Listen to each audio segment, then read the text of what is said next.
7. Oh, 7-star citizens, and welcome back to Answer the Call, your weekly call-in show and podcast about all things Star Citizen, and I'm still here. Yep. We Won't weren't be sure next if you were week. going to make it. But Yep, no I baby did yet. make it. Baby Yeah. has not made it. The I baby have has not made it. Yes. Good time, though. Uh, Like, I wasn't sure what we yeah, were going to do this week. yeah, 4.3.2 dropped, and, I mean, we kind of talked pre-pod that there's, like, not that much in it. There's quite a lot in it, actually. Like, yeah. lots There of is. individual things to Mhm, talk about, and changes and yep, fixes and content and stuff like that. mhm. So it's not a small patch, but it's very similar to the patches that we've had this year. So we're going to talk Yeah. a lot about that. Huge-ish change to Salvage. I think people were hoping it was Mhm. a buff. I consider it a 100% nerf. And yeah, there was a Halloween event this year, or this week, And a monthly report and as a well. monthly report. Exactly. So Yeah. we have quite a bit to cover. So any of those topics for the call-ins are probably going to be good. Nothing on SitCon this week, so we don't know any titles. We don't know any schedule. We don't know anything, which is probably a good thing. The Keep the it's only 2 thing I've hours. seen Exactly. The only thing I've seen is because there's been like a couple of social media posts about them, hyping up, CitizenCon events coming or whatever, and that like the backgrounds of like the ambient backgrounds of these have been different, and I've been seeing people like speculate Oh, super really? heavily So on it's what is basically just like nothing, like like truly actually yeah. nothing. I mean, this is how cooked the game is right now. Yeah. Is people are just they'll grab at any straw possible for a bit It's of like, no, you don't information, right? understand. You see that like this background looks a little bit like a road. That means roads are coming. Yeah, no, probably not, buddy. Probably not. Yeah.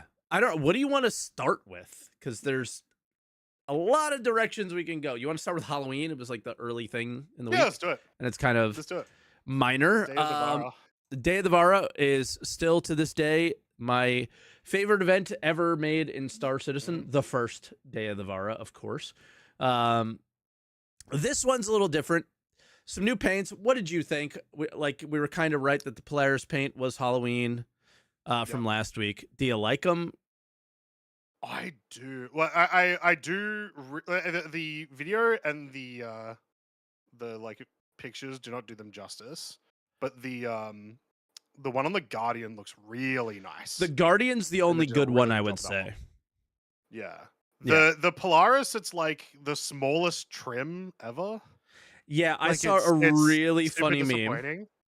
Yeah. Um, it was 3 Polaris, and you were far enough away that you could see all 3 in view. And they all have different paints on, but Yep. you can't And you tell just the can't difference tell. between any of them. Yeah. Or Like there's it's 2 with a paint without a paint and 1 with a paint, I think is the yeah. meme. And they go, guess which one has the $22 paint on it. Yeah. And you can't tell. You can tell because the orange glass, but that's it. Yes, yeah. Not the paint Which itself. it's just like there's so much real estate on that thing. Like why does it have to be the tiniest bit of trim? It makes no sense to me. Yeah. It could have been even like 30% more of the surface area and it would look way better. So um but yeah, I love the look of the one on the not Fury. Guardian. Guardian, thank you. Yeah. Yeah. Yeah, that's the only one that like the orange is the majority. Yeah. And that's what did it there. Outside of that, there's the Halloween thing, the pumpkin thing that they do every year, and this has become a common thing, the arena commander Mhm. where they turn you into a holographic skeleton, and it's kill Yeah. collector, but you collect skulls, right? And Yeah. they did it a bit different. I think last year we got a coin. This year it is the old helmets, which I actually didn't bring up this page yet. Okay. So let's unfull screen and go there so we could see those, because these are the actual rewards, are the bear helmets, Oh, yeah. right? Yep. And the final ones, which are everyone's familiar with, the Yep. Benny Hill helmets, red and green, and then the um, Vandal Mask. Vandal Some helmet. people's Yep. fourth Vandal Mask, right? So how it works is you have to come in first, second, or third once, and you get these 3. The next time you come in first, second, or third, you get these 3. And then the last time you come in first, second, or third, you get these 3. But what actually happened? Did you hear about this? I heard that if you came in the bottom 3, you also got the reward. It was just like random. I think like there Okay. was no rhyme or reason to it. Apparently, Yeah. if you played, you got it like randomly sometimes. I did 3 matches. I came in second in the first one, first in the second one, and second in the third one. Done, easy. It was the easiest thing ever. I saw so many posts of get your mask while you can. And it's like, guys, this is the easiest event of all time. You're playing against a bunch of people who do not pick up weapons in video games ever. No, that's the problem. Those are the people that never pick up video game weapons. They're never gonna top 3 Mike. But it was like so much of the active community, and I was like, I understand everything now. It's like we must have these things, but we cannot possibly get them the way you get them. It has to be the easy way. It's too hard. Yeah. So it's like it was so goofy, man. Yeah. Like I just laughed my ass off because it was one of the easiest events I've ever done. And well, like I'm not good at video games. Yeah, fair. But I don't think the Kill Collector ones should necessarily be hard, right? It is like a classic, like, hey guys, just jump in, have some fun, whatever. Yeah. But like, yeah, it's only first through third. That's not correct. This is not a grind, guys. It's also like not new items. Yeah. Like none of this stuff is like really worth it at all. Yeah. So, yeah. Somebody in chat says I got first every time. Wow. Should we give that guy a medal? You already got your helmets. You want more? You want recognition now? Like, yeah, that's crazy. First every time. Wow. What an ego. What an ego. Can everyone in chat just make sure that you appreciate that person, please? Yeah, just everybody. Even in YouTube, and you couldn't even see his message, okay? Like just tell him how cool he is. So cool. Yeah, very cool. That was it. I mean, that was Halloween. That's what it is every year. It's nothing crazy. It's nothing special. Yeah, it's nothing special. It's just a mix of like your classic holiday sale and just a little bit of fun. Yeah. I see somebody in YouTube chat saying it was shocking how easy it is to place in top 3. Yeah, it's not a game mode where, in case people aren't familiar what Kill Collector is, when you kill somebody, you get 50 points. But when you pick up the thing that drops next to them, which is like a big holographic skull, you get 500 points, and it's the first to 10,000. So you don't have to win your 1v1s. You just have to watch other people die and collect you kill the one guy that's left over with 1 HP, and then you collect all the skulls. Like, it's very easy to come in the top 3. Third party every fight. Exactly. You hear fights, you go over there and you collect the skulls. You don't have to be a Giga Chad to win this. You just don't be stupid and you'll be okay. Yeah, YouTube chat is telling you how cool you are, by the way, guy. So congratulations. You got your recognition for the day. What else? So that was Halloween. That was Halloween. Do we want to move on to monthly report? Because I feel like there's a lot of stuff in the monthly report that moves into the patch notes. Well, like the PTU as a whole, and then like, a little bit of CitizenCon stuff too. So works for me.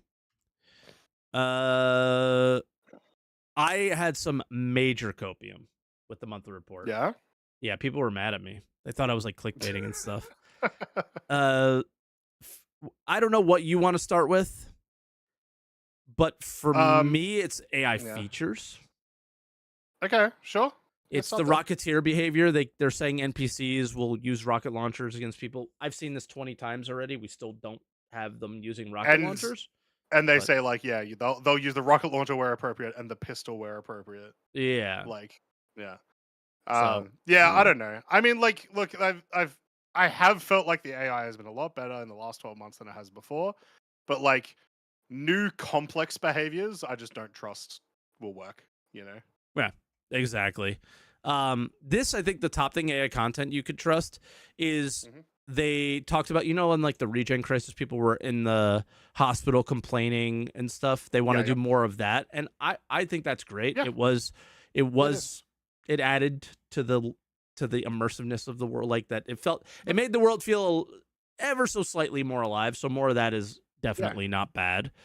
Stuff Uh, happening around you that isn't just people walking around is always like, it's gonna make it feel like you're actually in a game rather than a ghost or something. exactly. Um, Yeah. uh, Anything in AI in tech for you? well, I was gonna say in AI, it might be in features. It's in one of these AI ones. Is they confirm the existence of the new creatures, Oh, it's the animation. Yomandi features, AI features. It's in AI features. Oh, there you go. Formerly mentioned in previous monthly reports as an upcoming creature, the new Yomandi now uses different fire modes in its attacks. So they talk a little bit about the Yomandi. The Yomandi is also talked about later in the article as well. Yep. The Yomandi are here, and we know what they are already because they were featured in last year's creature panel Oh during shit, were Citizen. they? Yes. So the Yomandi are the little swamp snake guys. So they're presumably going to use a lot of the same behaviors Well, I'm as gonna go look the for it. yeah. You keep talking. They're presumably going to use a lot of the same behaviors as the uh The worm. uh yeah, the Valakar. But they talk about here, they're supposed to have like a different fire mode. They definitely have like a different model and stuff as well. And something we'll get to later, it is very clear where they're going to pop up, and that is in one of the new locations in the ASD facilities. Fuck, So, is it in Brave New Worlds or Dress to Kill? uh, I would I think assume it'd it's be Brave. I don't know. I don't remember which one it Dress was to in, Kill. but it Dress to was Kill. when they went over the like the full thing. So yeah, it was. It's they. I think they even mentioned during it that yeah, like Chad is saying, it was a water variant of a Valakar. Um, it's in the big. Oh yeah, for fauna's sake, yeah, There it it'll is. be There it yeah is. that very first one, not Yeah. that one, not that one. Bam. This Apex one, Jungle variant. yes. So this is a Yormandi. Yep. Um, so they talk about it a bunch in this monthly report, and yeah, the new patch has some stuff at the ASD facility. Very clear that this guy is going to rock up there based on what they're talking about. Yep. You So collect yeah, its cool. eyeballs and tongue. Yep. Yeah. That's what the other thing. So yeah, the Wikelo wants them Yeah. already in the new patch. So Yep. yeah, it'll Oh, be in the new patch. we got to chill on the Thing's spoilers then, I terrifying. guess, for people. Sorry. Whoops. Yeah, we'll do proper spoiler alerts. My bad on that one. But chat said it, and I got excited. Okay, Yep. cool. So yeah, I didn't catch that there was like a definite, because they were like it's a jungle thing, because they were like doing research on what a Yormandi is in real life, and Yeah. or Yeah. something like that, and they put two and two together there, but I did not. So good catch, everyone. Yeah. So And they talk about it in it AI makes sense. features. There is a talk later on about a new boss fight plus the Yormandi. So I assume there'll also be like a boss Yormandi at some point. Yeah. This is all in the monthly report. Um, but yeah, so that's our new fauna. Makes sense. Slightly different. New AI. Sorry, new model, and has a new firing mode, whatever that means for its purpose. So Yep. yeah, This is where, like, where you talked about the new boss fight. This is where all my copium yeah, came from. Hear me out. okay, If you didn't catch like my react to the monthly report, like my thumbnail was ridiculous. right, But I truly believe this. Facial animation progressed through new performance. Oh no, there's sound from the things. Sorry, the sounds came from the TV for you can't hear it, but other people can. I just turned it off. yeah, Um, so facial animation progressed through new performances that were captured in late August. These mhm, include characters that will present in multiple upcoming releases, including a returning air traffic control voice. There can yeah. only be one. There are no others. There is only one. Tessa is not an air traffic control voice. I assume you're talking about the guy at Delamar. Yes, it is the Nyx air Delamar got traffic removed controller. like 6 months into me playing Star Citizen, so I Yeah. do not remotely remember that. It is the air traffic controller from Nyx, Okay. which to me Yeah, I believe makes it. me think that it is one of their goals to have Nyx in by the end of the year. Like maybe in a tech Yeah. preview, in some capacity in. Or just the Christmas patch, right? Like, Yeah. kind of like how Pyro was the, well, in a very bad way, Pyro was the Christmas And patch because last of one sentence, I will do my one ridiculous take of the year that year. probably won't happen, but I truly Yeah. believe it. The Nyx guy. Isn't the Okay. Grimhex guy currently missing? Yeah, maybe? Was there a Grimhex guy? But I can't also, remember the Grimhex guy. I don't know if he was like a character, right? Not like Like, this I guy. assume the one at Delamar is a character, right? Yeah. The guy at Grimhex is just a guy going, Grimhex! And that's it. That's all he does. Oh, true. It's like a So- robot. Welcome to Grimhex. Yeah, it's like doesn't even make No, sense. it's not a robot. The idea is that it's a guy like like has recorded over the other half of the message. Yeah, And yeah, just gone, Grimhex! yeah. But yeah, no, I fully believe that, yeah, we are heading towards Nyx at this stage. Somebody in YouTube chat goes, "How many planets in Nyx?" None. 3. Like, But they're yeah. dead planets, so you're not looking at the only major landing zone is Delamar, Yep. which they obviously showed last Unless year. they change. Unless they change, but I don't think they'll change that necessarily. And the other planets, yeah, I would only expect like Monox levels of detail. Yeah. So like small outposts and stuff, probably. Yep. And the question is, could they do that in a year? Probably. I mean, we Almost know that certainly. they've been doing Nyx for multiple years. The last time we actually saw Nyx was like 4 years ago. No, we saw it last year at CitizenCon, and it looked polished as hell. I mean, the planets, not Delamar. Oh yeah, like from Yeah. afar. Yeah. Yeah, when we actually like saw the planet tech was like 4 years ago in a sprint report. And let me tell you, Delamar at SitCon did not look like a planetary body at all. No. So, No. like, that sphere might be gone entirely, and then you have 2 other, like, kind of dead planets that you mine on with maybe some outposts or something. It seems realistic that they could do that within the year. So, like, how I think it's copium is it? I don't know. I've especially with like the way, like, it used to always be that like just the prettification of Star Citizen was the stuff that you could always consistently say was, you know, Yeah, coming like their and focus. working and whatnot. This year, like level design has been crushing it. Yep. So much so that like even these .x patches are continuing to expand the ASD facilities. We're getting all these other new locations, right? I think 100% they could have, you know, added a bunch of stuff to Nyx. So yeah, I am for that. And it also kind of makes sense a little bit that they could push the story towards it too. Do you think I'm crazy? No, not really. Okay. Like I wouldn't say it's. I would honestly put it at a coin flip. Yeah. Of whether or not it comes or not. I don't think it's crazy. I don't think it's, you know, guaranteed. But like I certainly feel like it's more likely now. Yeah. I think character art kind of solidifies that even a little bit more, where they talk about a new gang. I think we're kind of like ganged out when it comes to Stanton and Pyro, though. If I'm not mistaken, there is supposed to be a new gang technically in this current patch. I don't remember where I read it, but Techio is supposed to be leading something. Oh, where did I read this? Oh, really? Okay. I don't know anything about this. Maybe it was in the first Evo patch notes. Yeah, you probably saw it in could some have been leak channel. Some leaking or something. maybe.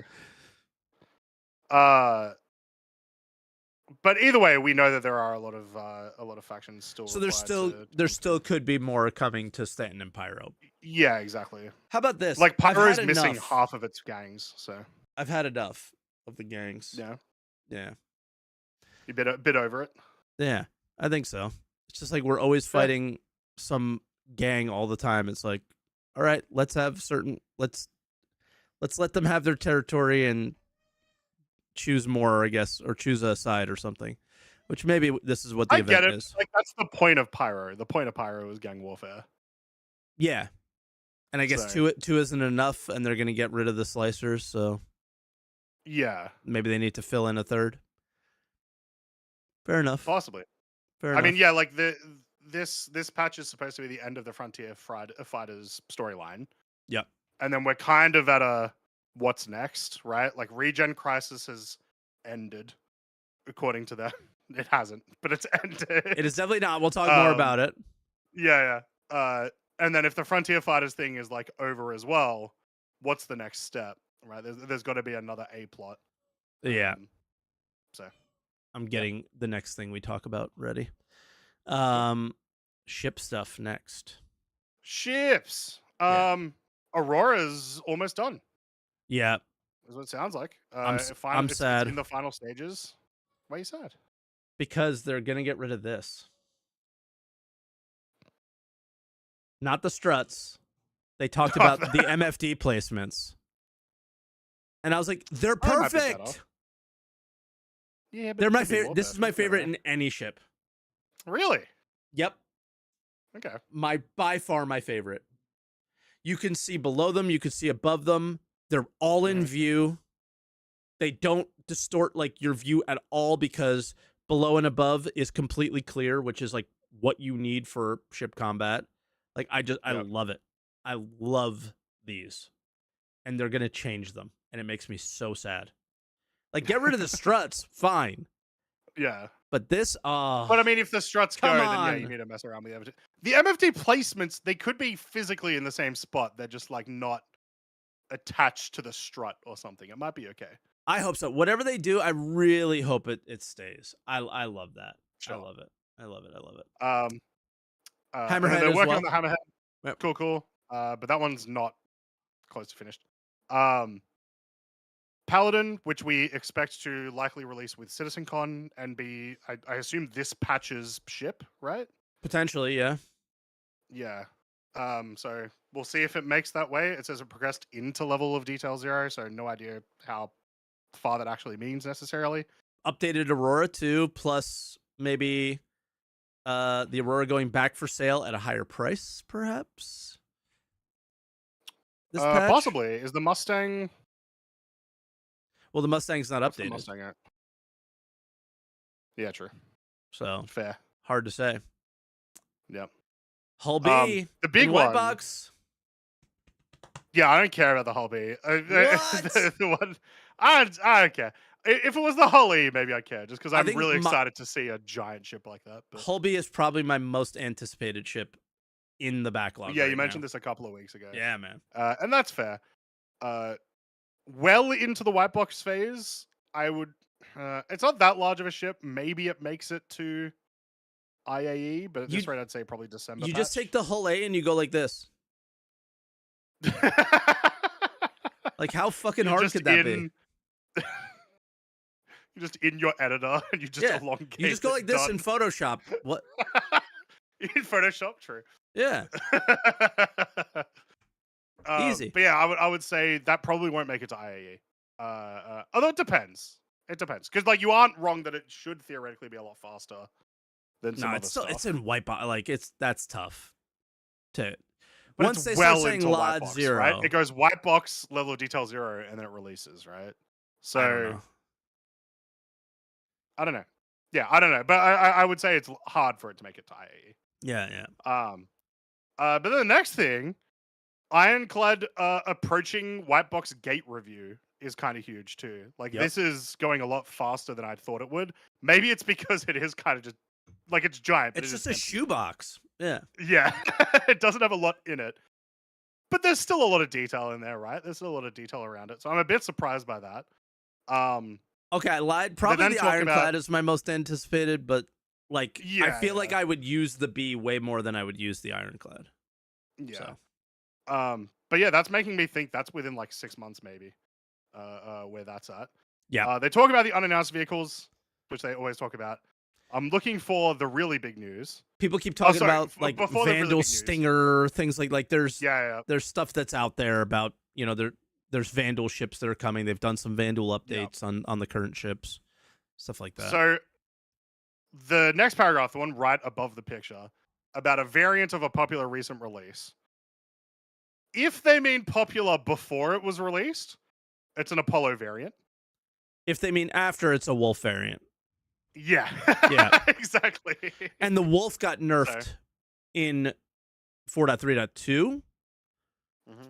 And usually when they're working on ships, it is to make room for other ships.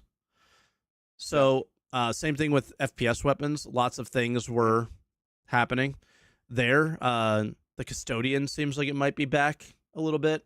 Mm-hmm. And that might be to fit another weapon that we don't know about into the fold. Like, you know what I mean? Like, they don't tend to work on something unless they plan on selling something. That has been 2025.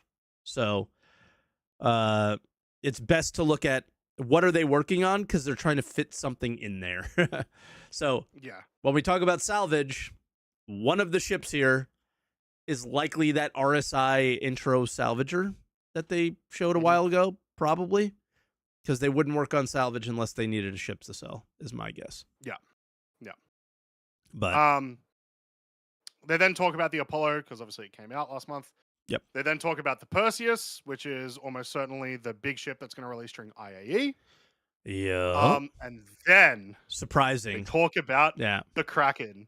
The Kraken is they don't just in talk white about box phase. Yeah. It's not pre-production. I thought they were just going to do some pre-production BS, show it off at SitCon, which that still could be the case with white box stuff. True. Because, hey, they have not said anything about the oh my god, I'm so bad. There's just too many ships. I can't remember all the names. The ship that builds bases, Pioneer. Thank you, Pioneer. Yeah.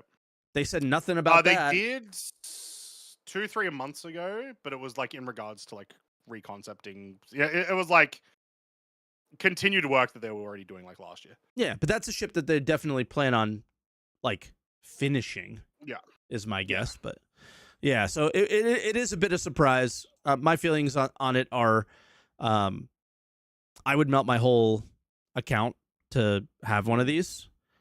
Yeah, just because, like, you know, it's like the perfect org ship. It's a aircraft carrier. Like, that's what org owner wouldn't want that.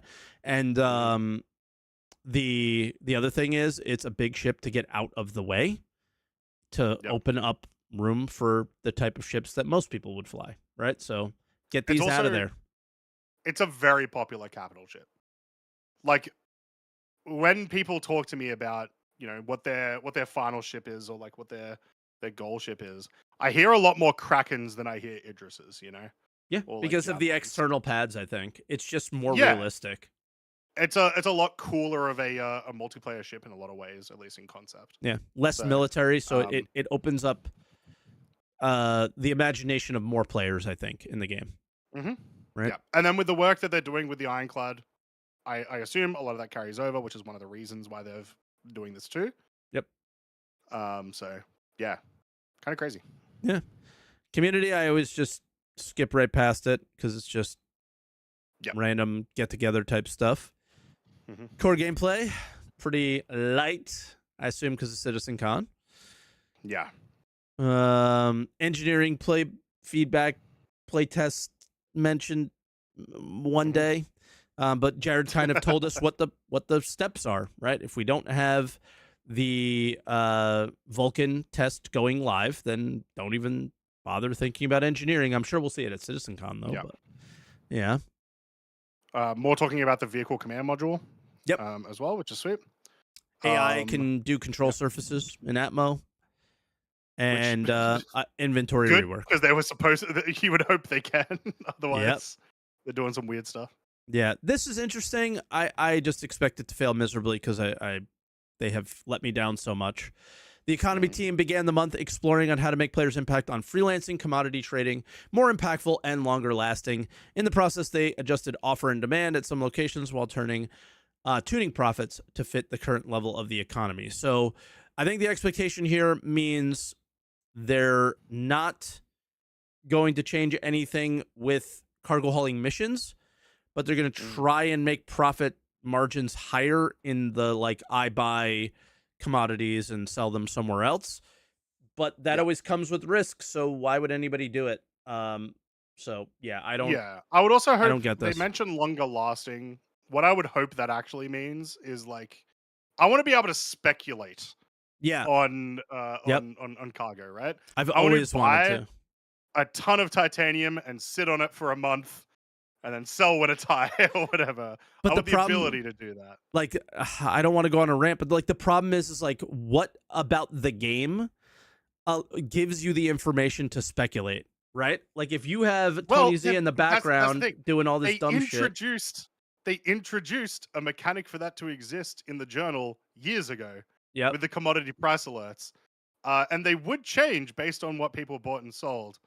And then I don't even think they're in the game at the moment, right? I think they're completely gone. If they are, they're nonsensical. It doesn't matter. Yeah, yeah, So exactly. So I mean, we speculate on UEX right now, and that's about the yeah, it closest you does can get exist to in it. some cases. Yeah, But it's the game doesn't give like it's not like EVE Online where a patch is coming and you know that a certain ship is getting built and you kind of have an idea of what ship you need to build that ship. Therefore, you know what commodities prices will go up for a couple weeks, so you can yep. invest in those. Like you don't have that level of information in Star Citizen because none of the game exists that way, and it probably never will. Mhm. Right? So, based on everything they're saying, it's not going to be a fully player-driven economy. So, Yep. I feel exactly like you do, but every time I feel that way, I just feel sad because I don't think I'll Yep. ever have it. Right? And it Mhm. bums me out. Mission design stuff was all stuff we already knew about. It's yeah, with the exception of the engineering. Oh wait, no, sorry. I misunderstood what it said alongside engineering. Yep. That is not Engineering teams. alongside. Yeah. Yeah. Yeah, I Not misread that the first time and thought, and I just reread it now. So never mind. Yeah, nope. it's stuff. We know that they've been doing stuff. We keep getting new missions every patch. Yeah. Sure. Narratives copy and paste. Thinking more stuff about next year. And then I didn't take anything from the rest of this stuff. Online tech gives me a headache every time. Yeah, I just ignore it. Once again, very happy. 2 months in a row, R&D just says we're fixing the game. Yep. Awesome. Good job. Although we'll get to a point where it's like says it every month for a year and the game's still as buggy as it is, and I'll be like, ah shit, all right, well, R&D is terrible. And then yeah, they talk about the ASD locations and stuff. So yeah. I will say as well though, the last line from VFX saying that upcoming locations and missions getting some like new VFX passes and stuff also continues to make me thinking that it's Nyx related. Because It usually could be when just these what guys are we involved have in in the that, patch. well, no, it says it's oh wait, Pre-production. let me reread this. Yeah. Began for vehicles coming later in the year alongside pre-production for upcoming locations and missions starting in the next week or so. So yeah, they presumably have not started those Mm. yet. So that's not talking about the new ASD stuff or the other missions. So yeah. Space Color is so mad at me with the Nyx bait. Let me cope. Let me cope.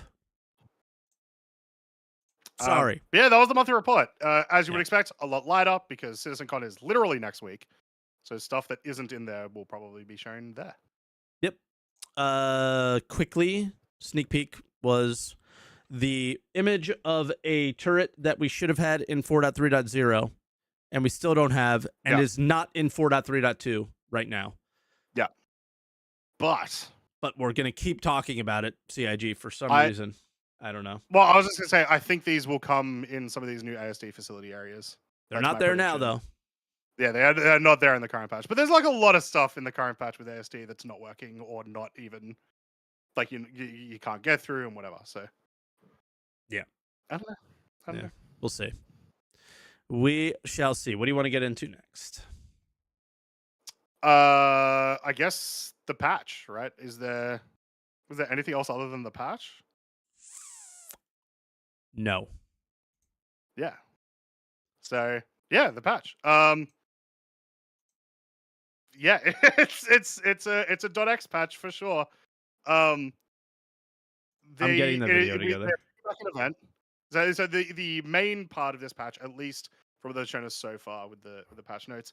Although keep in mind we had a single Evo patch followed by a wave 1 hours later into an all backers wave. Yep. Patch. So we've only had 2 patches, and there's plenty of stuff missing, it seems. Let's talk about this first because you're there. Is salvage changes. Some relatively large salvage changes. Okay, so you said you didn't do it, right? So Correct, I'll kind of take the reins here on this a little bit. Instead of being here, we should probably be here and do a good job of explaining what's actually in and what's not, because these notes are not correct. Salvage just, they're saying it's prep for future systems, and they're going to talk about it like being crafting, which is, I don't see, outside of the fact that they want to do refining with salvage, which I think is totally fine. Let's start out with a caveat.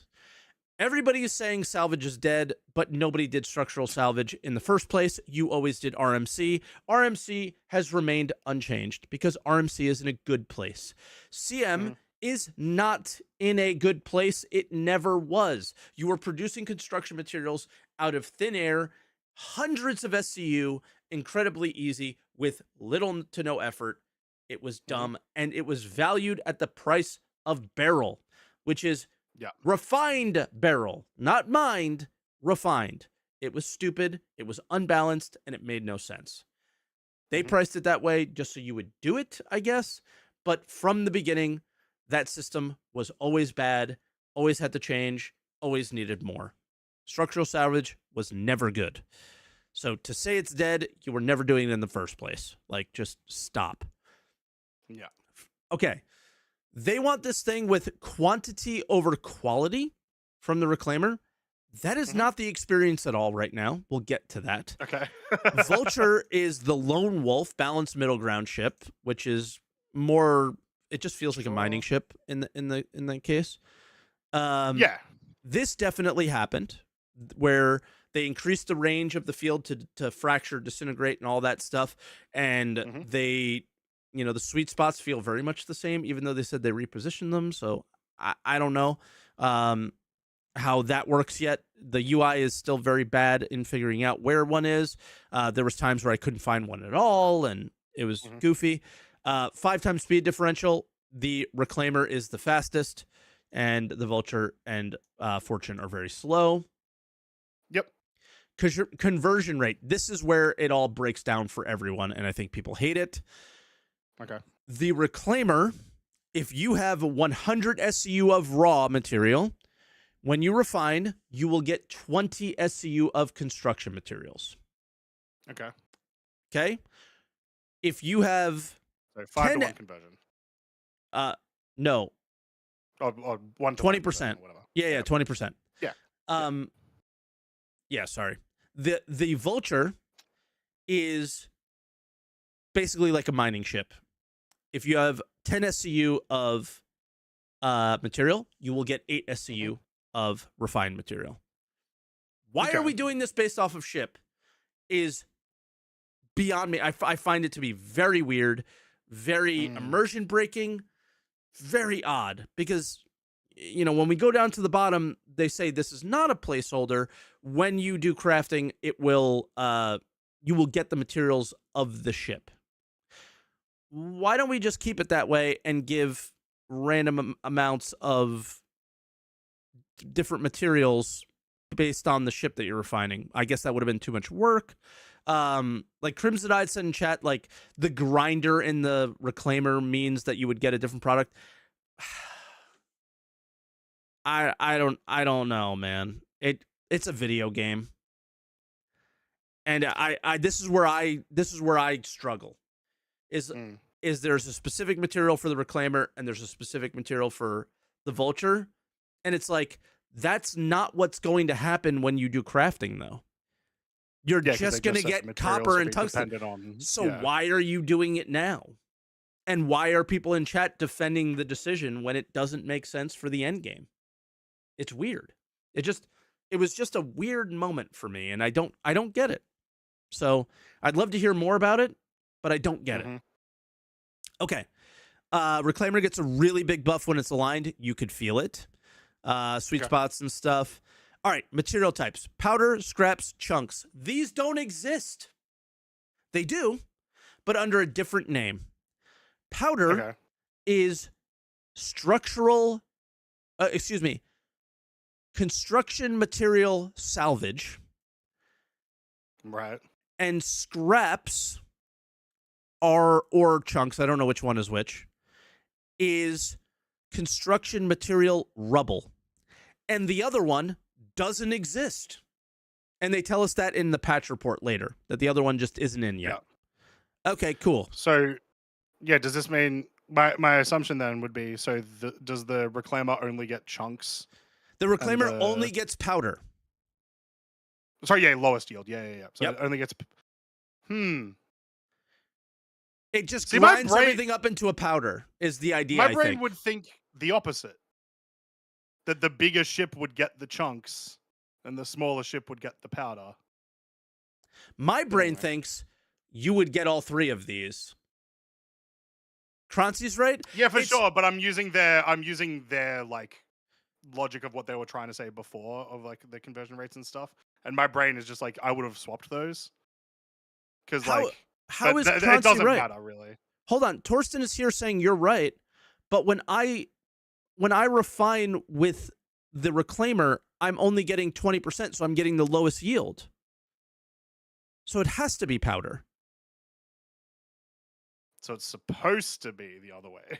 I don't know. I'm so confused. Yeah. Like, I messaged Niku after this, after his patch post came out, because Torsten is telling us that the names are different, and I was like, go talk to them, because I'm so confused, and I'm still confused. I don't know which person is telling. Like, it's got to be Torsten, right? He's the guy that covers the people who make it. And he goes, that's my bad. It's all good, but I'm still confused on which one is which. Yeah, it's all clarification on Monday. Yeah, cool. Yeah. Looking forward to it. Yeah. Right. But, so maybe okay. Yeah. Because that would have made more sense to me. As well as anyway. Once again, we've had 2 PTU patches. Yes. And this is, while they're saying not a placeholder, is very placeholder-like, waiting for crafting. Yeah. The refinery idea is the not placeholder part. Yeah, it's like the process will likely be the same. It's going to be the same. The stuff that you get will be different. Yeah. Exactly. You might get raw copper. They might make up other materials. Whatever it is, you're going to refine it into stuff. And they had to do that. They had to do that. You, like I said before, you're getting barrel with a 10% of the effort to get barrel. Yeah. It made no sense. So they had to do something about it. I call this balancing or an exploit fix, however you want to look at it. That's what this is. This is not a salvage update yet, but it's prepping for one in the future. With it comes a nerf to, I think, a long-standing problem with salvaging for forever. So a lot of people were like, when is salvage good now? It's like, no. Nope. But it's setting up for it to be good in the future, which is great. Yeah. You're not going to do that much salvage now. That's totally fine. But you might do a lot of it later. And that's where they kind of jump into here, where this is the stuff that we don't quite know about yet. And that's why you can't say if it's good or if it's not yet, because they have this idea for an economic balance of Reclaimer profits being designed to support full crew payments, which is like, well, I'm getting less material, so how in the hell is this going to support a full crew? I'm not sure. So we'll have to see what they do there. And then session-based versus delayed and all this stuff. I think we're going to need to see this come in. Reading it is not doing it any justice for me. So we'll see what happens there. And then it's like, I mean, I will say, just at the very least, session-based versus delayed and volume versus efficiency are both things that already exist in mining. Yeah. Those descriptions already exist in mining, and so it makes 100% sense for those to be a thing. Crew compensation definitely does not exist in mining, but that's a balancing issue. Yeah, it's because they're doing this weird thing based on ship. So Yeah. I don't like the Reclaimer is fine. I just didn't feel like it necessarily needed this. Was like my personal feedback on this is the Reclaimer was able to make bigger boxes. It was able to salvage larger ships. It it's able to do RMC faster, right? So there's like a lot of things that the Reclaimer has going for it besides the obvious issues with it, which are its internals and being able to remove boxes from it, right? Those are the obvious things that need to change. But I thought everything was totally fine on the like it's more efficient, it's faster, it's enjoyable with a group. Like I thought the Reclaimer was great. But like in a lot of ways great. But I also thought the Vulture was great, but it had its downside. So it was like it made sense that you might want to move into that.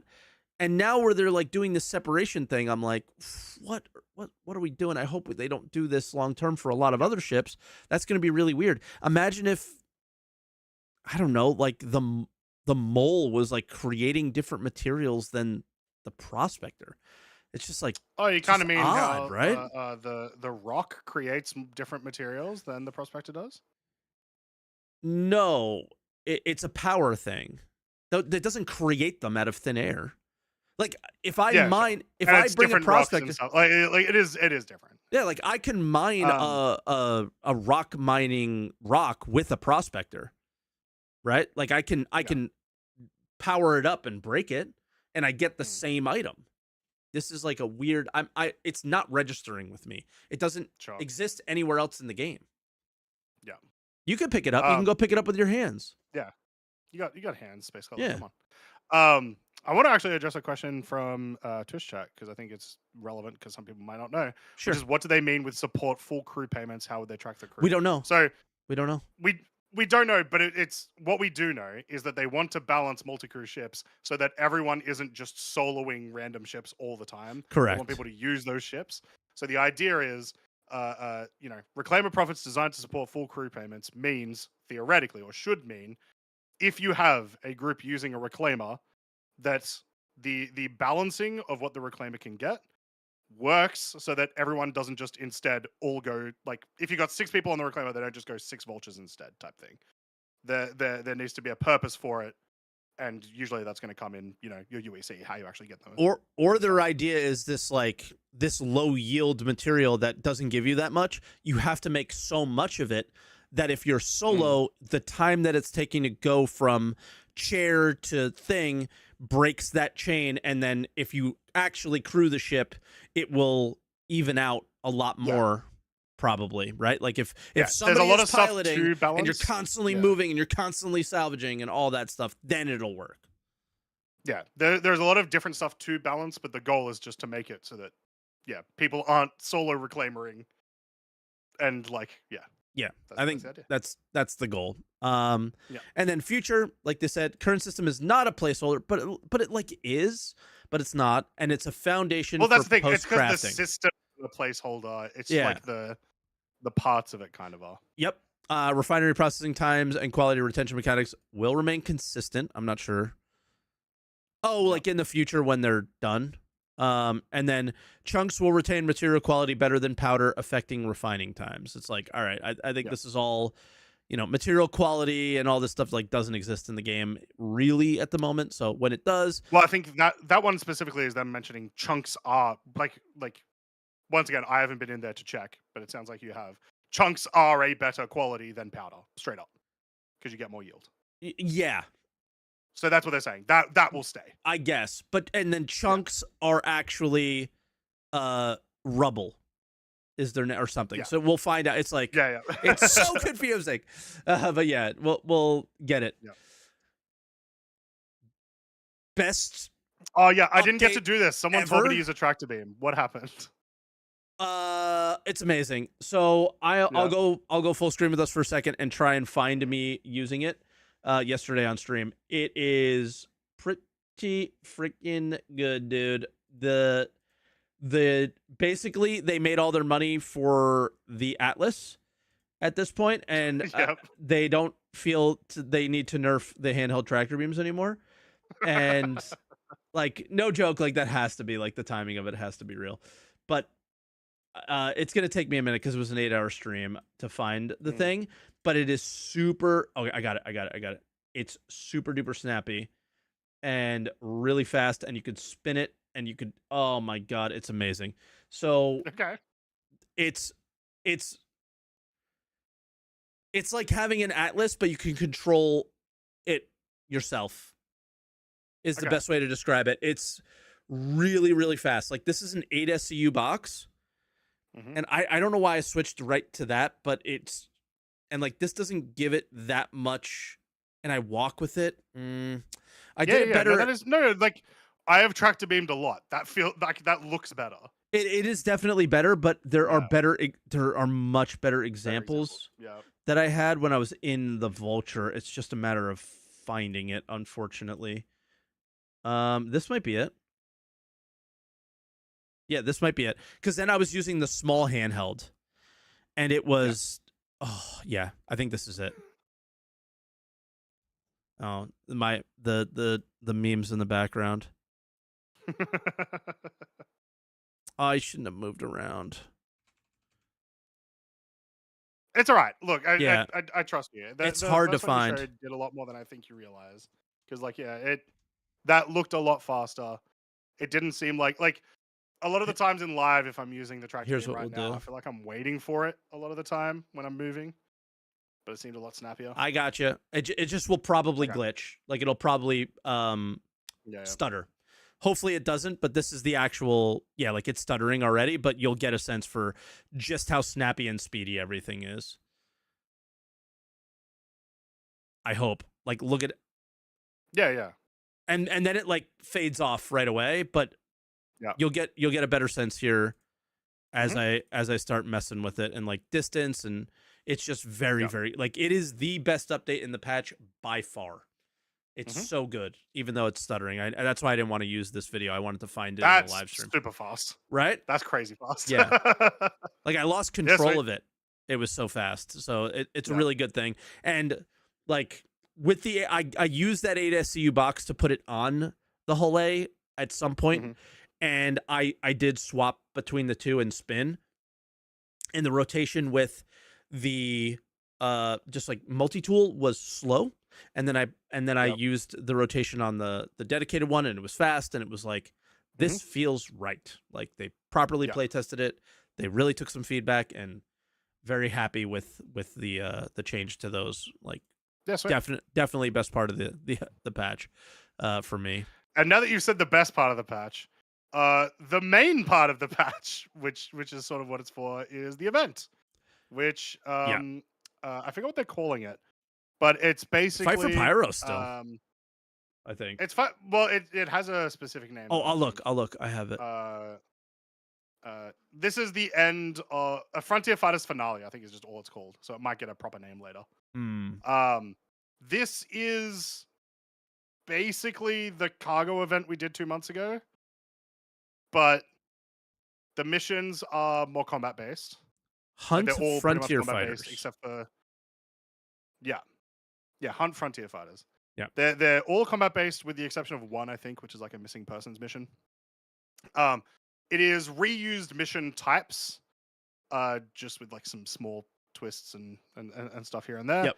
But it is the same sort of idea where you choose a faction and you're working towards that faction.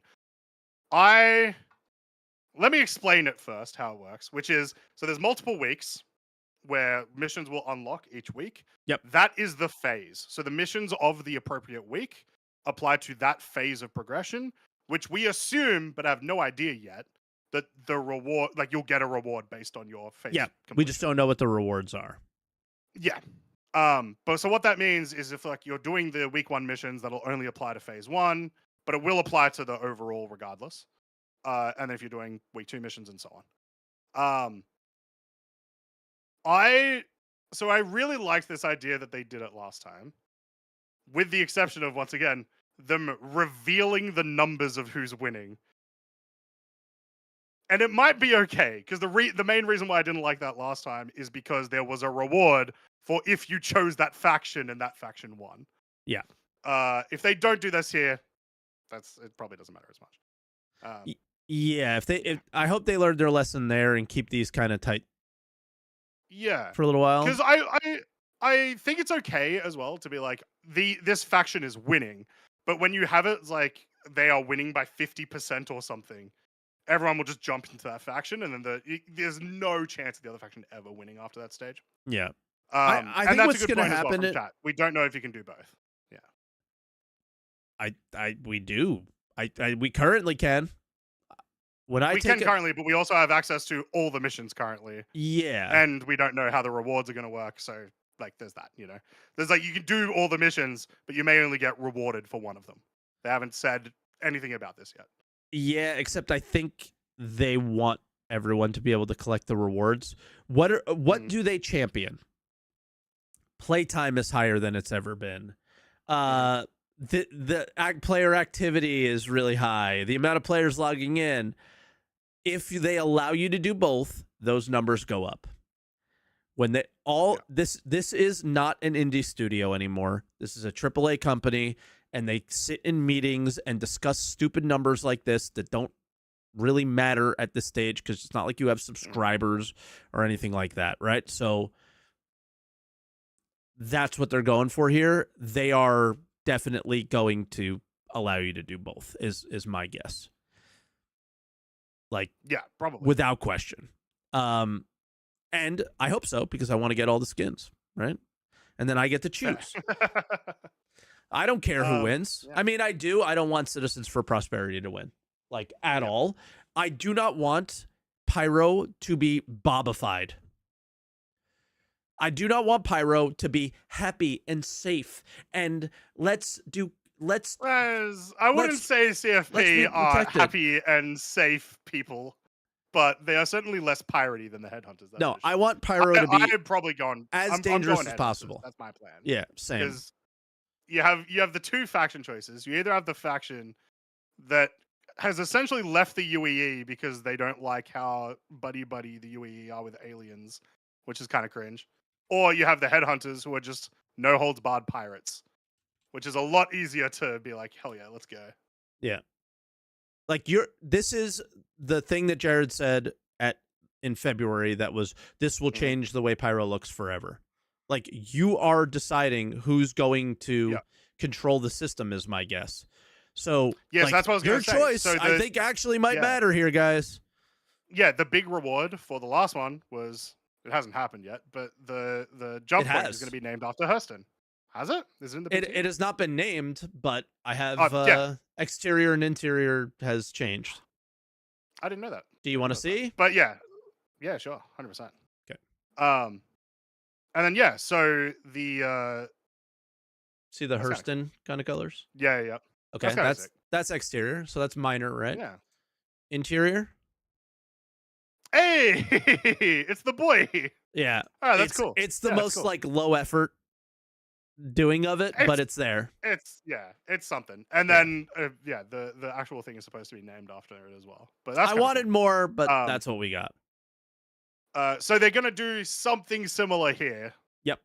Don't know what it's gonna be. Maybe whoever wins gets Ruined Station, right, as their faction or something, instead of, or they'll change the Pyro jump gate. Like, if that's the change the face of Pyro forever, that is not as impactful as he made it sound. But yeah, I really hope it's like you have a faction that is like they control. What are you thinking, Mike? Okay, so if you remind me to talk about the new mission type in a second as well, but before I do that, so I'm brewing. All of the assets for Headhunters and Citizens for Prosperity, like where they live, is the same. They're they always have like the small changes where like a building might be here or there or whatever, but they are copy paste locations. Sure. So what if whoever wins gets Pyro, and the other group buggers off to Nyx or to Stanton? Or to Stanton, yeah. But I think that would actually, I think, be a really good way into the thing, is like, hey, this group now works there. Yeah. I wouldn't be surprised. But like, I just don't see a world where Pyro doesn't have, like you said, it's like the whole thing about Pyro is like faction warfare. Well, yeah, and they're missing a bunch of factions in Pyro, right? So we have Yeah, small glimpses of them in the CZs. just some more tractor beam stuff So in the background. yeah. So my favorite is I say my favorite, and I've immediately forgotten the name. What is it? Pyro Rats? The Fire Rats? Fire Rats. Fire Rats. The only Fire Rat stuff is in one of the CZs. CZ, yeah. But they are supposed to be everywhere in Pyro. They're supposed to live on Monarchs, I believe, right? So we need like more of that. There's supposed to be other factions too. We have barely seen any Xenothreat stuff, except for when we had the fight for Pyro, the cargo one where you could steal the Xenothreat cargo. Yeah. So there's been like a lot less stuff there that they need to bring out there anyway. Anyway, I wanted to mention the new mission type that's in there too. So it is mostly copies of here's your eliminate, here's your missing person. When you do the eliminate, you need to pick up a data pad. The data pad has some lore in it. Read the data pads, guys. Yeah. It's always cool. All the data pads I've found so far, the lore has not been deep. This is the mission I'm talking about. It is essentially the destroy drug mission, the destroy the servers mission, that sort of thing. But it is using all those assets that we were speculating would be about the medical changes. But no, it turns out it was for this. So. Yep. It was just a destroy drugs mission. We are always way too ambitious for what they are capable of doing in such a short period of time. It's not fair. It's like, it's honestly like not even fair to them, I don't think. Like, oh yeah, in like 2 weeks they'll just make this whole giant badass system. Oh, yours doesn't? No, when I was shooting them, they would just blow up and nothing happens. No, man, you get like Nickelodeon slimed. It doesn't go on your helmet or anything, but that'd be cool, actually. That's why I stood there. I was wondering if it would go on my helmet. Yeah. But yeah, it's pretty simple. So that's the event. I do the data pad after this, but I don't know where that is. Yeah. So there is at least 2 different data pads. So I imagine there's probably quite a few more from the missions. From what I could tell, phase 1 missions, you do 15 of the hard ones. Phase 2 missions, you do like 20 something of the hard ones. And then I wasn't able to finish the Polaris, so I have no idea how much stuff you get from the Polaris. Okay. Yeah. So you do have to do quite a few. But so you actually like went through to figure out what the process would be for the event when it goes live. Just kind of on accident. Like I just did the missions just to see what happened, and like was checking my my journal to see how much it updated and whatnot. And got it. Small mission phase 1 was 50 points. Hard mission phase 1 was 100 points. And then one of the phase 2 missions, and it didn't seem like there was difficulties as far as I could tell for the phase 2s, was 75 points. So I have the data pad. Pause. You have one of the data pads. I have one of the data pads. Yeah. Should we show it or not? I think the data pads is fine to leave. Okay. I think it's okay. If people will be able to find them and check it out for themselves and get a little bit of the story. There is one annoying thing about the data pad that I found, which was that it was backwards, which was super annoying. Oh, mine was. It was. So I would have like the timeline was wrong of like the whole email thread. Like it was. Oh, mine was the top too. most recent message instead of the bottom, which. That's just annoying. Don't do that, please. I was like reading it from top to bottom and then really confused by some of the like, what do you mean they're responding like this? Anyway. I had the same problem. Yeah. It was confusing. Yeah. The last message was the first thing when I opened it. Yeah. It was weird. So yeah, go to the bottom if they don't make that change. ASD facilities. There's been some changes. Should we save that for last? Because it's the coolest? Sure. What else is there? Wikelo. What else we got? Sure. Let's do Wikelo first. The new armor's in the game. Yep. Do you still hate it? No. Okay. I might change the helmet, but yeah. Sure. The chest plate's pretty cool. The chest plate's sick. Yeah. And there's other like armor missions. Here. Which is, what the hell is Platino? Oh, Palatino? Don't know. So there's a whole nother armor that we don't know what it is. No idea what that is. I feel like I've heard of Palatino. Palatino is that armor? I thought that was the other one. Okay, that is the armor, apparently. I have no idea. Yeah. So, okay. And then bring 20 of item. What's that? Just And- anything. Just 20 of anything. And I don't know if I scroll down or if it's just at the beginning. Yep. There's your Mandy tongue at the beginning. Yep. Bring 10 items, your Mandy tongue. So, yeah. Yeah. So your Mandy will be in this patch, presumably. Unless it For gets sure, for sure. kicked or whatever, right? Yep. Yeah. So yeah, your Mandy, where are we gonna find them? Well, I'll tell you. Hold on. Almost certainly. Hold on. Hold your horses. Ah! There's so much stuff at Wikelo. It's crazy. It's they're Really? I It's think like big overhaul or something.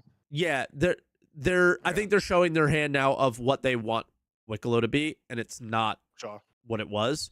It's like just a Skinner. He's like a Skinner, I think is what he's Yeah, that becoming. always felt like what it was supposed to be. Yeah, so like you can get an F-55 skin, and it's like all these things that you need. What's All the recombinants. the Corbel is the one that's currently in the sites, Yeah, right? that's the ASD. That's what ASD I'm armor, confused that's by. right. Okay, Yeah.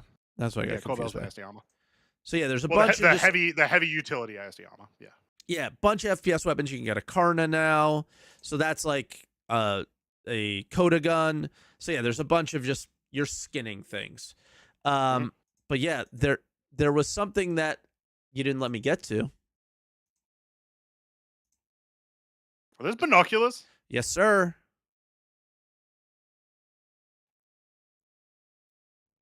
So We're never gonna use them. I think Sniper Glint might go away. This was something that Zach talked about, that if we were going to get rid of Sniper Glint, we were going to need to make a separate thing that you would use to zoom in from far away or whatever. Now there is that thing. So yeah. I didn't see the recipe for it, but it takes your Mandy stuff. I think you had it. Yeah, there you go. Oh no, it doesn't even take your Mandy recombinants stuff. and Corbell stuff. Yep. So whatever. And then the add to Moby here is the last thing I want to talk about. You can go right to these things and accept it. I do think the like it might help for the fact that I am missing the I can't turn in for favor anymore. Like it's just gone. Right. So I might be able to just go up to that and accept the mission and I'll be okay, and that could fix it. Okay. Other people were saying I don't have the F8 mission. It's on the screens here. So like if you don't have it, you could still get it. You just bring the stuff there and you'll be okay. So sweet. Yeah, it also helps clear clutter from the Moby. Like you have to go to the location anyway to drop off, so then you can just grab the mission then while you're there. This is the pickup at location thing for the patch. This is what they're talking about. I didn't think it was that, but now that you say it, it might be.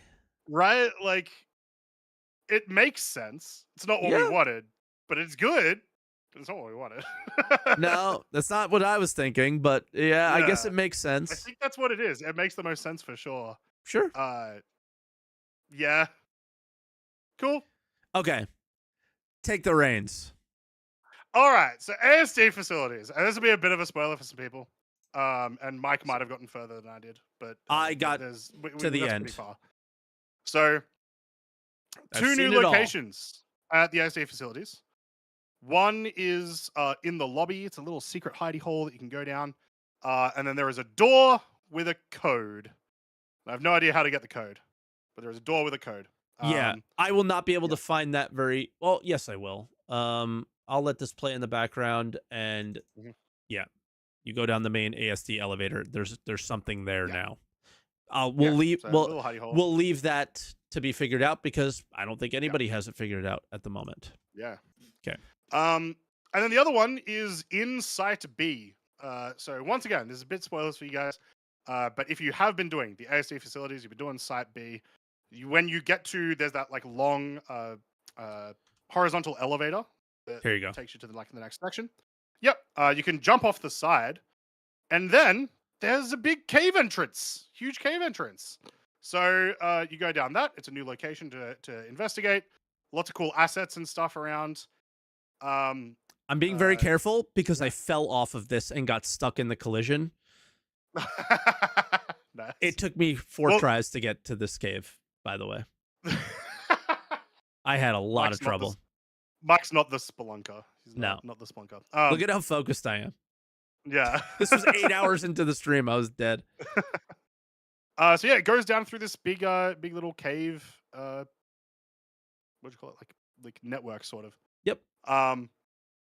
You get to the observation deck once you go through a bunch of these little cave sections. Yeah, And then when you I'll fast forward so we don't. yeah, a lot of see it's too just much. like cave assets. You Yep. get to this door. This door doesn't work. Correct. Presumably, it might not ever. But There this might door be other works. things you've got to do. But this door works. There's a little elevator that takes you up to the observation deck that lets you look out over the next little area that you're not supposed to be able to get to, but the glass collision is practically non-existent. Mine was, but there's Uh, something that was missing or something. yeah. So you can get to the area next. But yeah, so you It's can see very alien with the yes. like. Have you guys been watching Alien Earth? Like they're giving that a lot in this. Nice. Yeah. But And yeah, then so it's like it takes me a here's while this extra thing. because some Yeah, huge, some asshole in the huge chat cave. goes, "Press the button to open the door," and I go, "Where's the button?" And he never said it. He just left. Like I think he thought it was funny. So I'm looking for the button for like 20 minutes. Yeah. Look, this is me. I'm like, where's the button? There is no button, man. I'm freaking out at the guy. But then they were finally like, hey, go all the way to the left on the glass. I'll figure it out. Here we go. Like non-existent. Yeah. Here's where I think here's where I figured it out. Maybe. Nope. All right.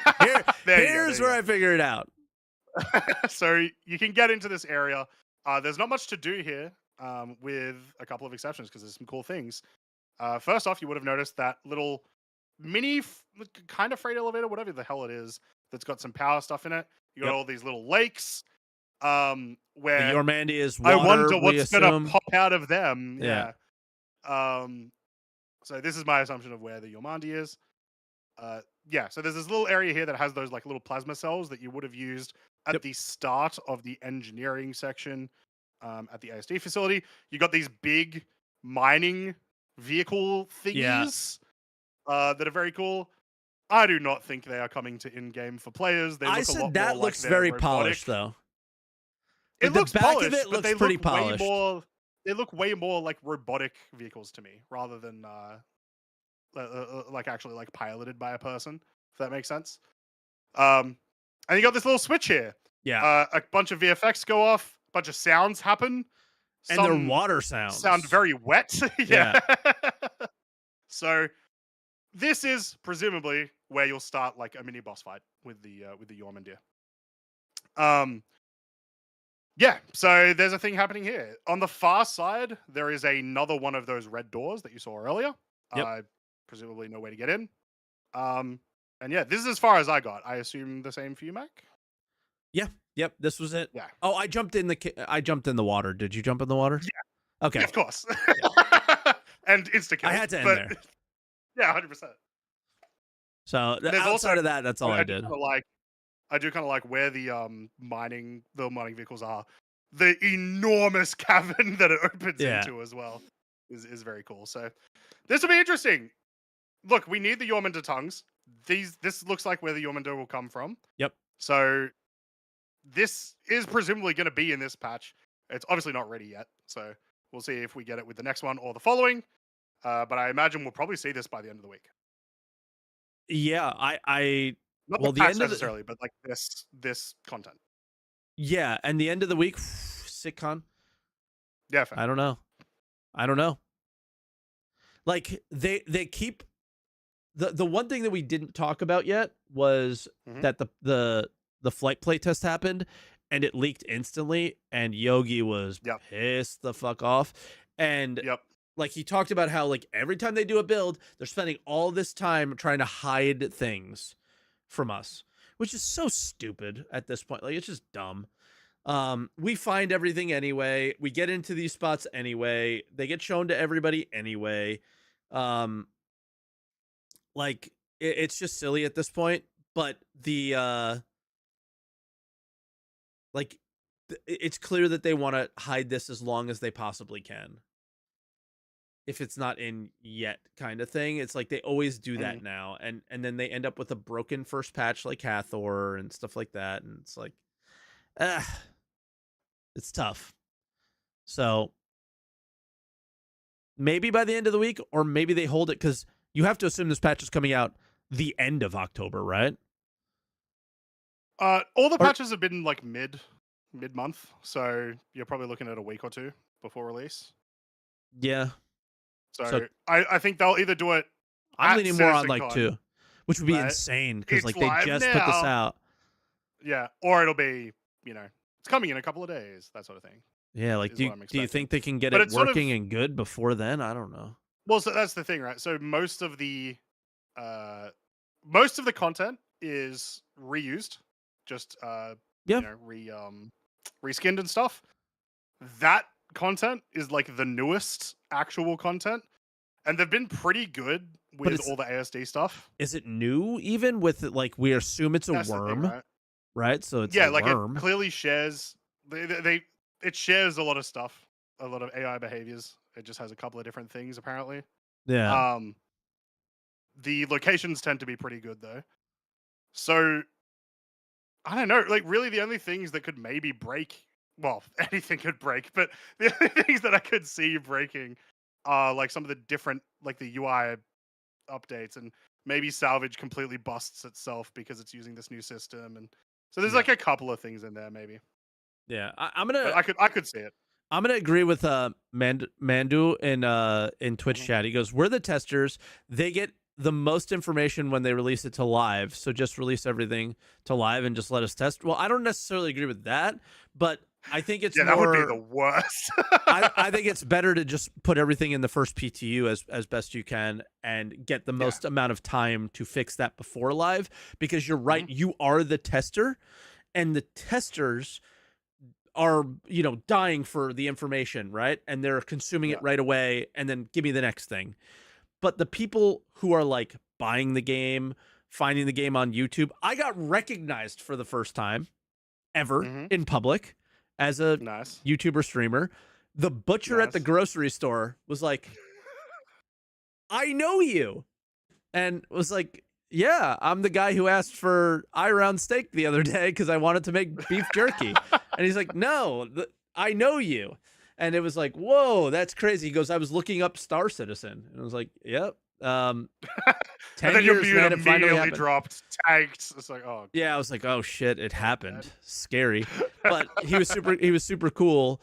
But those are the people that are the ones that like you're holding the info back for. And like, yes.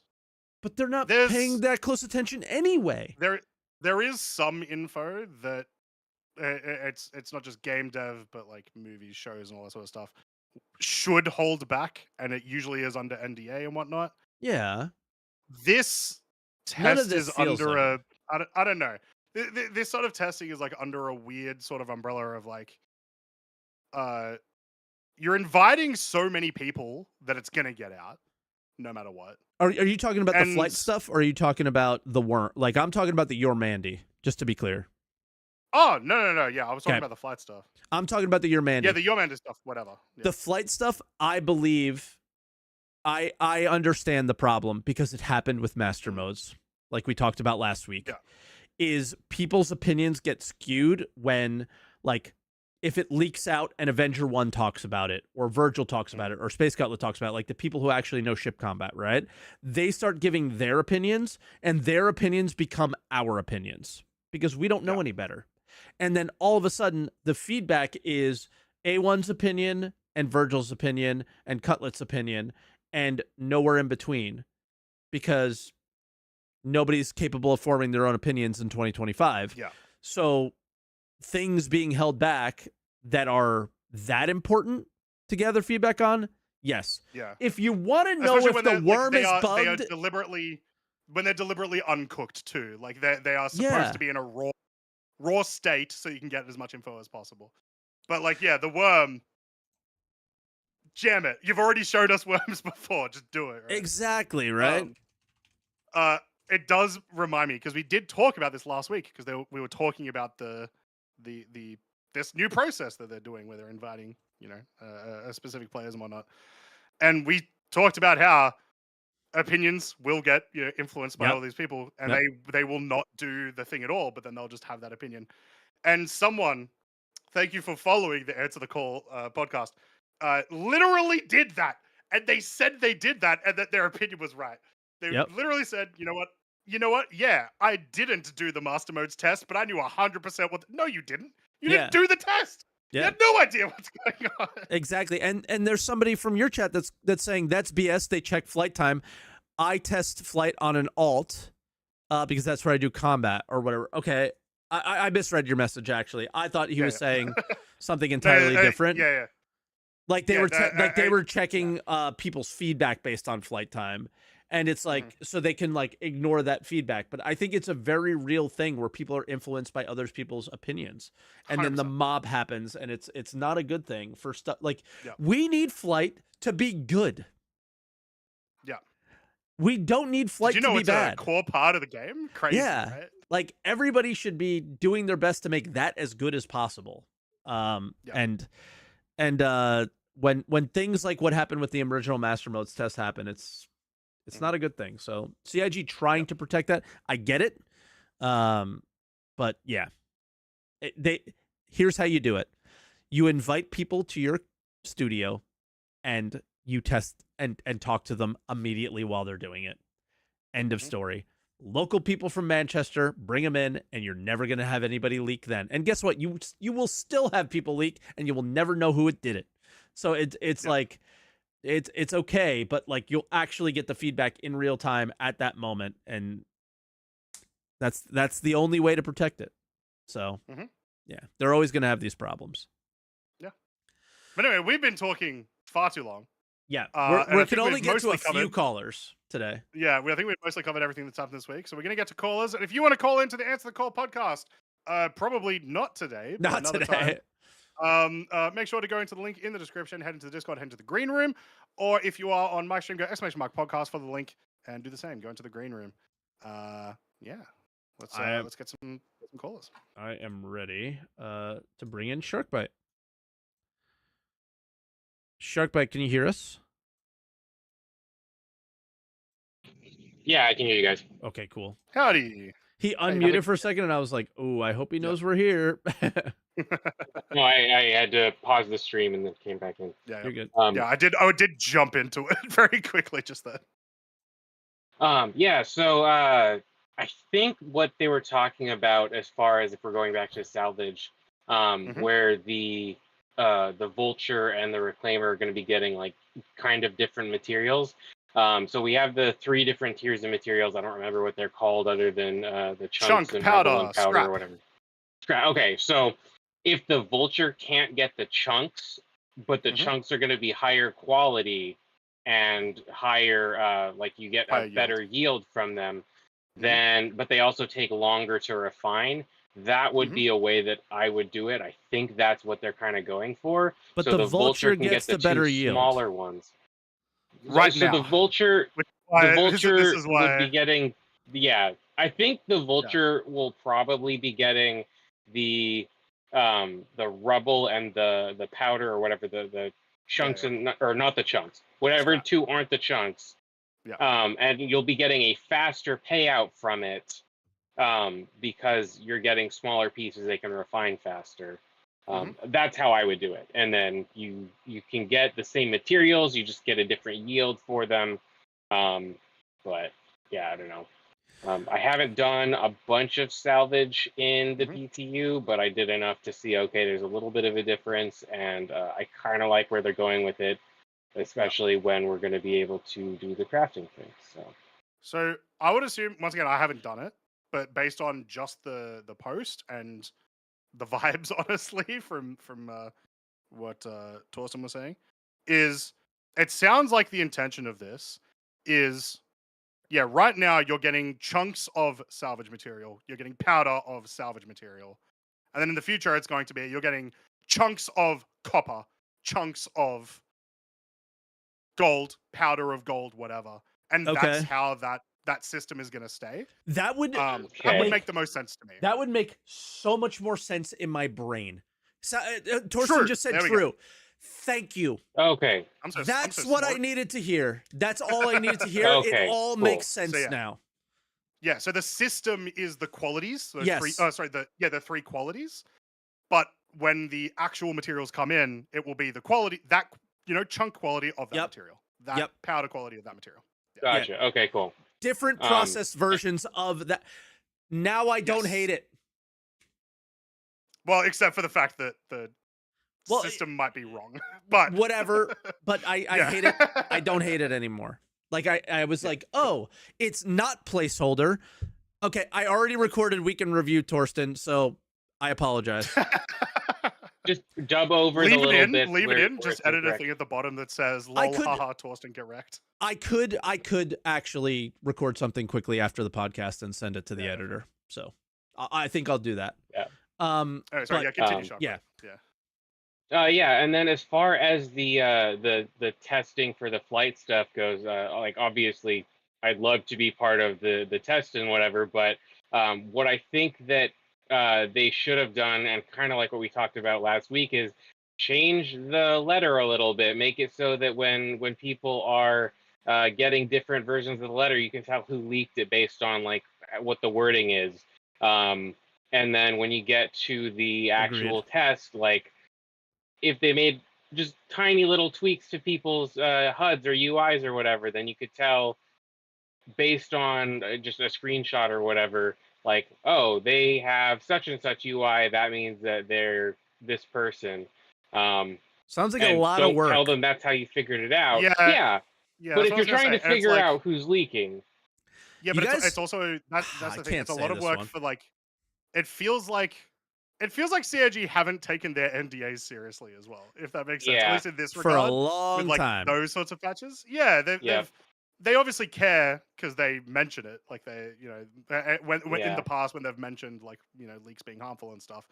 But I have never personally heard of like any, not so much anymore, but like Evo back in the day tester getting hit with the NDA punishment or else, right? Let me jump in real quick. A lot of people are saying watermark, QR code, and all that stuff. You guys aren't aware of how the leaks are being leaked. Yeah. So the leaks are coming. A lot of it's just by text.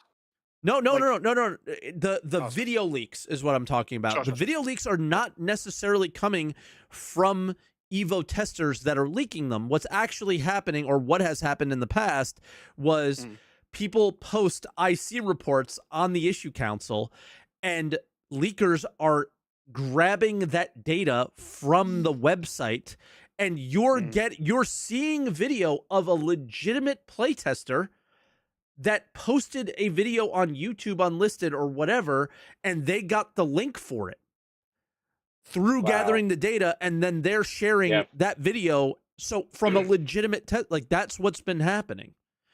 Okay. So yeah, like that's why like none of that stuff works, is because it's all been the issue they don't council. have the IC secured. Exactly. So that's why they went to this forum system, so that you couldn't get it scraped. It was an internal thing exclusively. So unfortunately, it's not some asshole that's like recording a video and saying, "Oh, look at what I did," because like everyone knew that there were there's watermarks and QR codes and all that stuff. So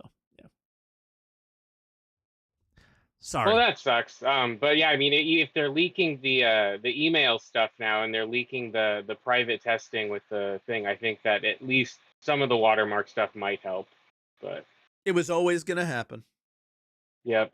Yeah. And it sucks because like you say, I actually like Yogi a lot, and just based on the talking and stuff that we've done, like he puts a lot of work into, like he really wants the system to work well. And so when people aren't putting in the full effort for testing and they're coming up with their own predetermined stuff and not doing the test and just brigading stuff, that's really where I see a lot of problems too. Yep. So I'll say this: nobody gets paid enough to be abused as much as that guy has been abused over the last couple of years. Seriously. So he has to care. And Yeah. to hate a guy that cares that much is wild to me.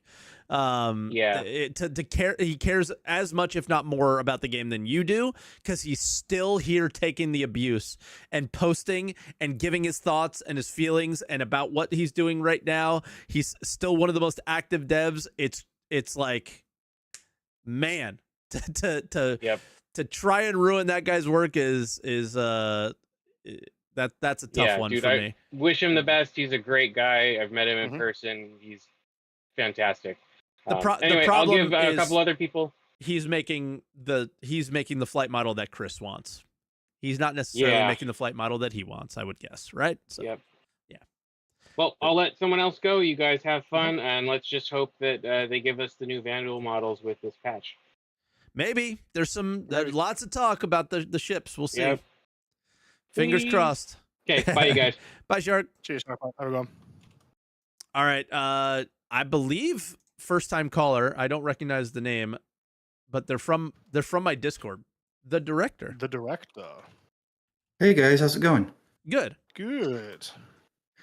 Hey, yeah, just joined your guys' group yesterday. Oh, well, welcome. Hell yeah. Yeah, we did one of your CZ? one of your group. Yeah. Hell yeah. It was fun. Yeah. I think this is on subject, but I just really wanted to say, like, you know, I was noticing the what's ASD missions. The level design is incredible, and I'm curious if you guys think that that's copied from Squadron 42, or if the design team's finally truly done Squadron 42, and they're moving up. I think they're learning from Squadron, right? Like they learn their lessons there and bring them to Star Citizen. That was the whole idea, right? The assets, at least the like full location assets, like the cave and all that sort of stuff. I would recommend you go and watch CitizenCon 2023 and the very last panel before they show Squadron 42. This is the distribution centers. Actually, it would have been the one before that. It would have been the digital one before that, where they showed all the concept artwork. This is the distribution centers. It is identical to the bottom area of them. Yeah, so they were originally supposed to have distro centers. Were originally supposed to have like actual down levels and stuff you would do down there. But that's what these Onyx facilities are. They are 100% that. So, so they were meant for Star Citizen. When I say learnings, I mean like the lighting and the ambiance and the maybe like some of like the level design stuff. Yeah, the skills that they would have learnt from, you know, making a location good for FPS and all that sort of stuff would have likely come from Squadron. But the actual design, the thought behind it was all Starset. So, yeah. Is the 45-degree angle elevator old as well? Wow. Yeah. Well, once again, not old, but like old concept. Yeah, so it's already been. We have seen it for years. Yeah. Yeah. Okay. Yeah. No, it's just it's curious to see whether, because they've been going, you know, they've been adding new floors and whatnot for pretty quickly. It's just interesting to see if this is the pace that they can keep up because they can generate new assets, or if by the time Squadron actually comes out, we've already played it in effect by, you know, all the levels already being given out into the PU. I think you bring up something that does concern me, which is the last 2 months in particular with these ASD facilities have been so cool, have been so fresh with all this new location content. And while they have done Hathor this year, they have done CZs this year, I feel like it's never been to this detail. Maybe the CZs have, actually. I'll take that back. CZs are pretty detailed, but they have great doors. I don't think they can keep this up for the next year. I think there's going to be a gap before this happens again once they're finished with these ASD facilities. Like Hathor was all theaters of war reused, right? Like it's that's true. You're gonna run out of reusable content at some point unless they just yoink everything from like Squadron releases at the beginning of the year magically, and then they can reuse all that content or something. But until then, it's hard. I don't think it's possible time wise. It's just it's so much stuff. Yeah. The other interesting thing is no one has seen a leak yet of what next year's mission set is going to be. Is that fair to say? Yeah, because they're not working on it. You can't leak a well, they're working on it, but them it's like sitting the in a narrative meeting. team in a in a dock, right? Yeah. Yeah, but I'm just thinking like the ASD missions kind of came out of nowhere. Am I remembering the history well enough? Like there wasn't much leaks of it. Oh, Yep. sorry. Yeah. So they didn't. I would say leaks is probably the wrong term here. They didn't talk about the ASD facilities at all this year until they released. Yeah. They were surprised, I would say. Yeah, they didn't do an ISC on them, anything like that. In fact, they hadn't even talked about these locations that, where we mentioned the bottom DCs since 2023 when they did the last distribution center presentation. So that did kind of come out of nowhere. But once again, was like clearly using some previous design stuff that they had used. Yeah. They talked about cooperative zones before we saw them. Yeah. And that was the closest we got to information. And that's a very vague term, right? Like it does, or instance zones. And you could solo every piece of it, but it was a cooperative zone. Good job, guys. It's harder to solo, but it's harder. Everything's soloable. Yeah, sadly. I almost was able to solo it, but I couldn't quite finish out the final mission. Shoot, there was one more thing. I will say you have actually brought up a thing that I might try to do, which is because they've reused the Theaters of War assets, because they've reused these concepts. I might try to go back and see, what other concepts have like floated around in the last 5-6 years that might appear again. There. Yeah. Yep. Theaters of War. That's what Hathor is. That was Hathor. Yep. Yeah. Okay. Hathor is Theaters of War in the PU. It's the Arena Commander mission that has like some Hathor assets on it was like the map for Theaters of War. Yep. I forget what it's called in the map. Crossroads of Crime. Crossroads of Crime, yeah. Hard pivot. Do you think we'll see the Ironclad 3D model? Not released, but just yes, in-game model in IE. Yes. Oh yeah, for sure. Yeah. I think we'll see it at SitCon. We saw like the blue hologram version. Oh, I believe. I see what you mean. Like how they did the more Polaris. Like a complete and also no. Yeah, it feels like it's still too far away for that. It's huge. Not by a lot. Maybe like a couple of months later, but I'm gonna say no. Okay. I was just curious if we'd get to see maybe some. I don't know. My dream would be something like we get to see a catwalk where we could kind of walk it on top of it or around it, but we couldn't go into it. I don't want to see it before. I don't want to see it until I can fill that mother with stolen cargo, man. I don't want to see anything. Also, be curious if it, in game lore, if Drake uses this to get a military contract and they can become part of the IAE instead of but then they won't be Drake. No, they are part of IAE. They are not part of Invictus. But then they won't be Drake, man. They won't be like the sideshow and the bad boys and like it would be part different. Of their lore, right? Yeah, it's like it's great about them. In my mind, it's always the implication because like the Cuddy Blue is supposed to be not a military vehicle. It is like the CDF would like purchase those sort of things, right? So in my mind, it's always been that Drake keep on trying to go to the UEE. Be like, we've got these contracts here, you can use this, whatever. But then during the meeting, they just punch the UEE guy in the face because they're Drake, and they just keep not getting it. I want it to keep being like that. Like I want them to be the other manufacturers are using their contracts to outdollar Drake. You have maybe, but you have brought up one thing that I do want to see. That I feel like they may have actually been brewing a little bit this last year or two. Which is, it really feels like Crusader and Drake hate each other with a passion. Drake's headquarters is one jump away in Magnus. Magnus is close. The Magnus jump point, the closest planetary location is Crusader. Give me that warfare. That'd be sick. And Drake and Crusader both have same ships. They have, data runners. They have cargo running. And they're all a bit military in the kind of. They're a bit in the everything, right? They're a bit of a jack of all trades type manufacturer. You guys are too deep into the this company makes this much. Guys, we have a dynamic economy that is perfectly balanced, and Tony Z will never let anything be fun. So you can't talk about that. Look, if you I'm just saying, if you were to predict what the storyline next year is going to be, if it's not Nyx, that's what I would be. That's what I would think it would be. It'd be like like weird ship Drake manufacturers Crusader against thing. each other. Yeah, I think that'd be Okay. sick. Last question, and I'll try to wrap this quick. But is player-run economy going to be a thing? Because last year's CitizenCon, no one said anything about the economy. It seems like they're trying to pivot without saying it. So sort of. The non-player run economy that CIG have always talked about, that Tony Z talked about, and all this other stuff, that is going to look completely different to what it currently is. But we have a player economy right now. It is just outside of Star Citizen on UEX.com. But that exists. People want stuff that only people can get. And that will presumably always exist. There will not be NPCs, hopefully, selling tier 5 versions of modules or ships or whatever, right? Hopefully that'll be player only.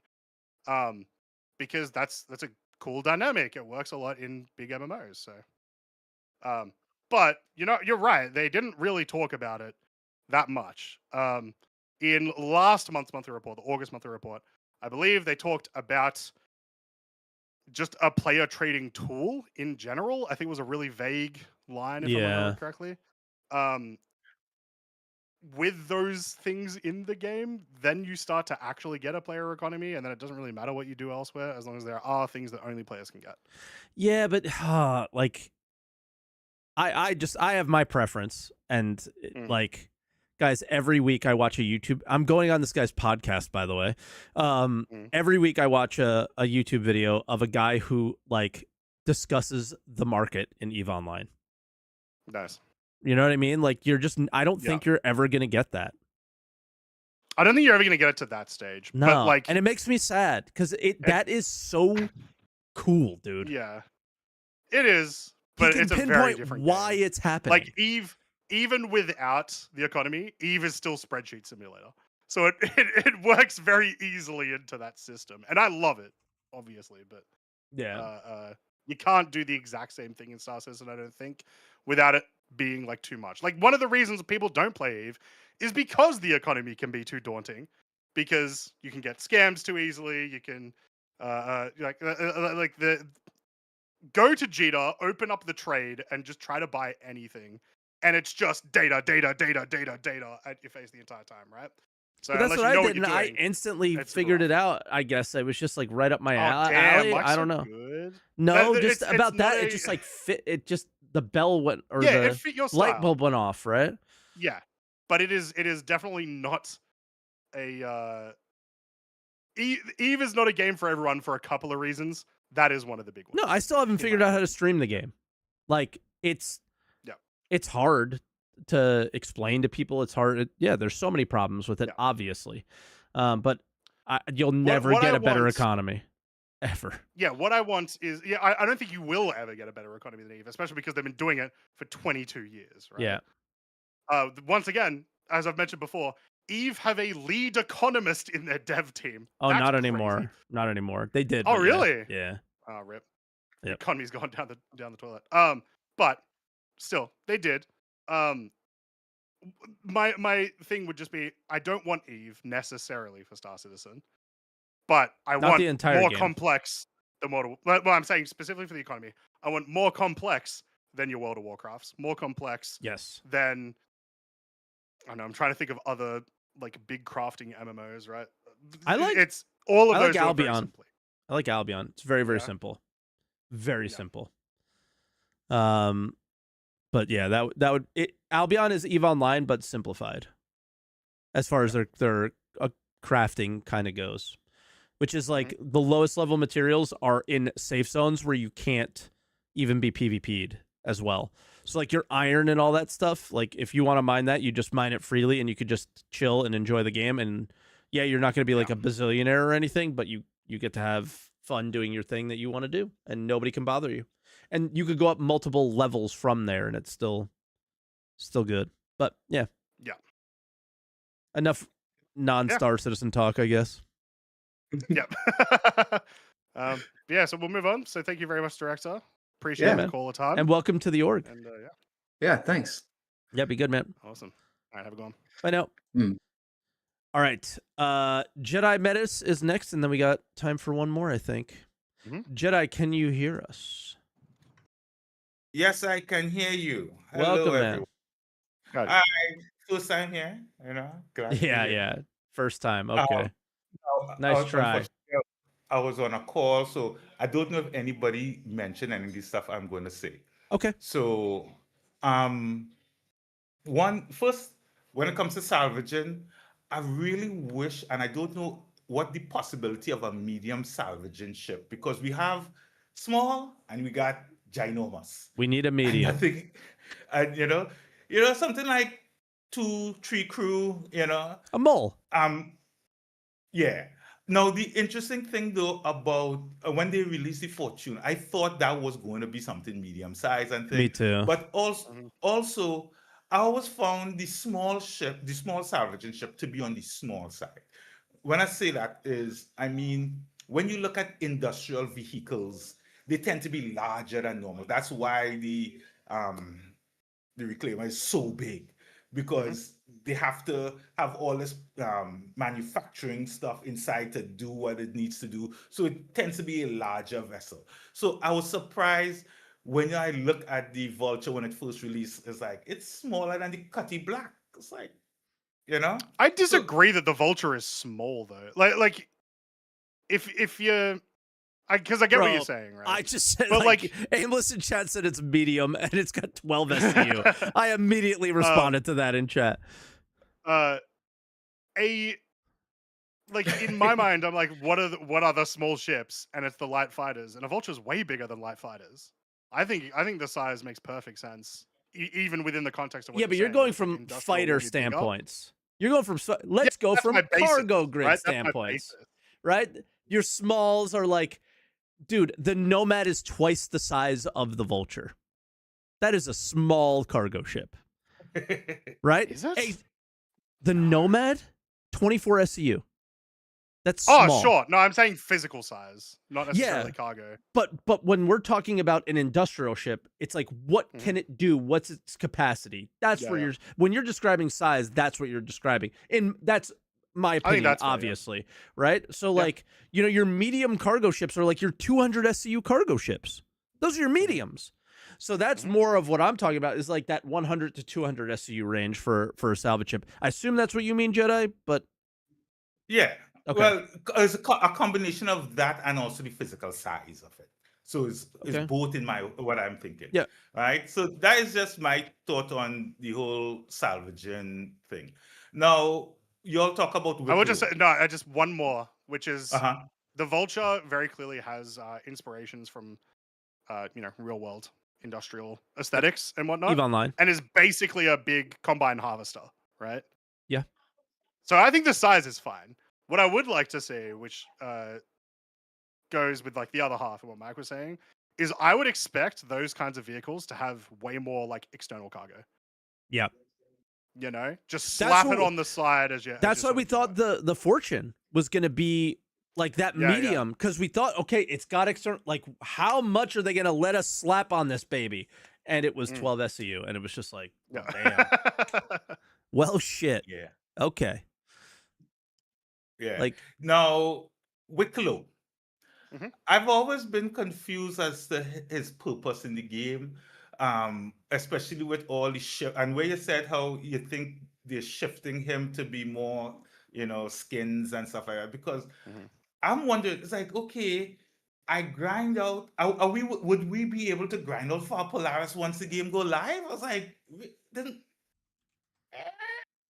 So I've always been confused, and then how the mission turning since they implemented freight elevators. How everything now you have to rest on the freight elevators to send down, whether it's a small little disc that you hold in your hand to cargo. Everything you put it on this freight elevator. And before freight elevators, when you used to do box missions, when you used to do all these different missions where you had to turn in small boxes or a disc, they had things in place to already turn in these things. Those little kind of vending machine looking. Yeah.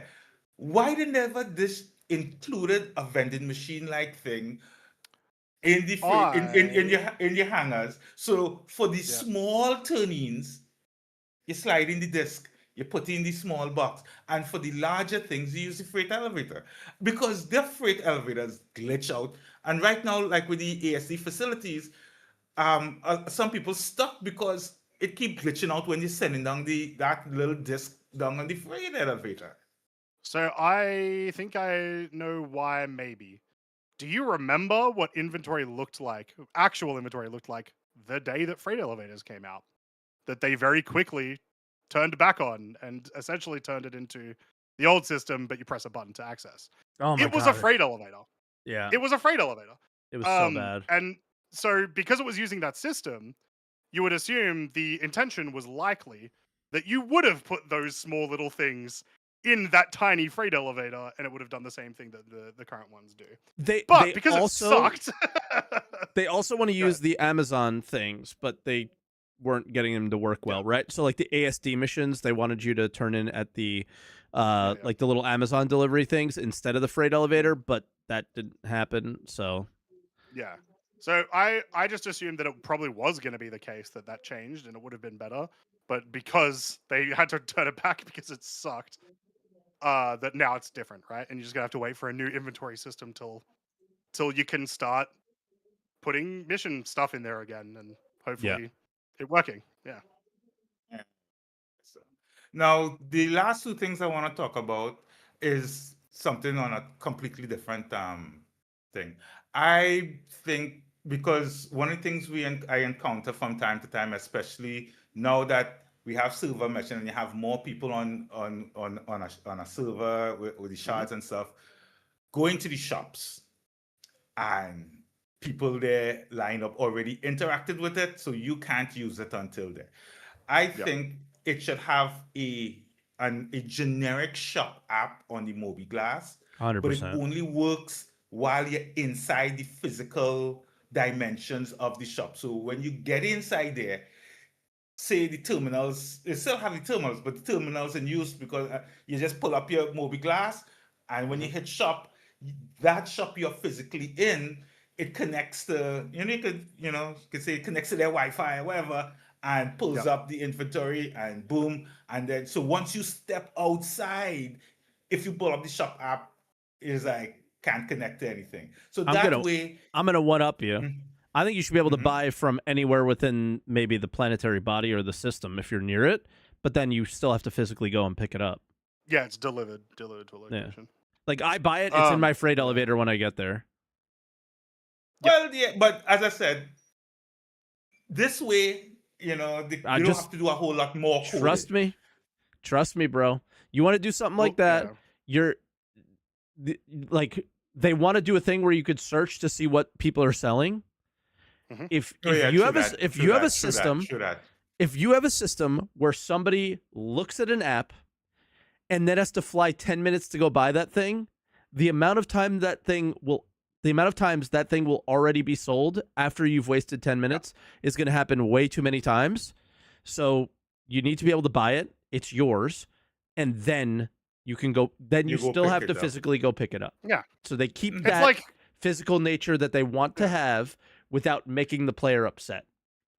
Yeah, well, you see, no, this is the thing. What I was suggesting, let's say they implement that for when the crafting and base building and stuff like that, then you wouldn't be able to even view it on the Mobi Glass until you're there. But then again, the bad thing about that is you get there and they don't have what you want, and you have to keep hunting around. So yes, the app for that definitely should be able to view all the stuff listed and then buy it and then go to that location.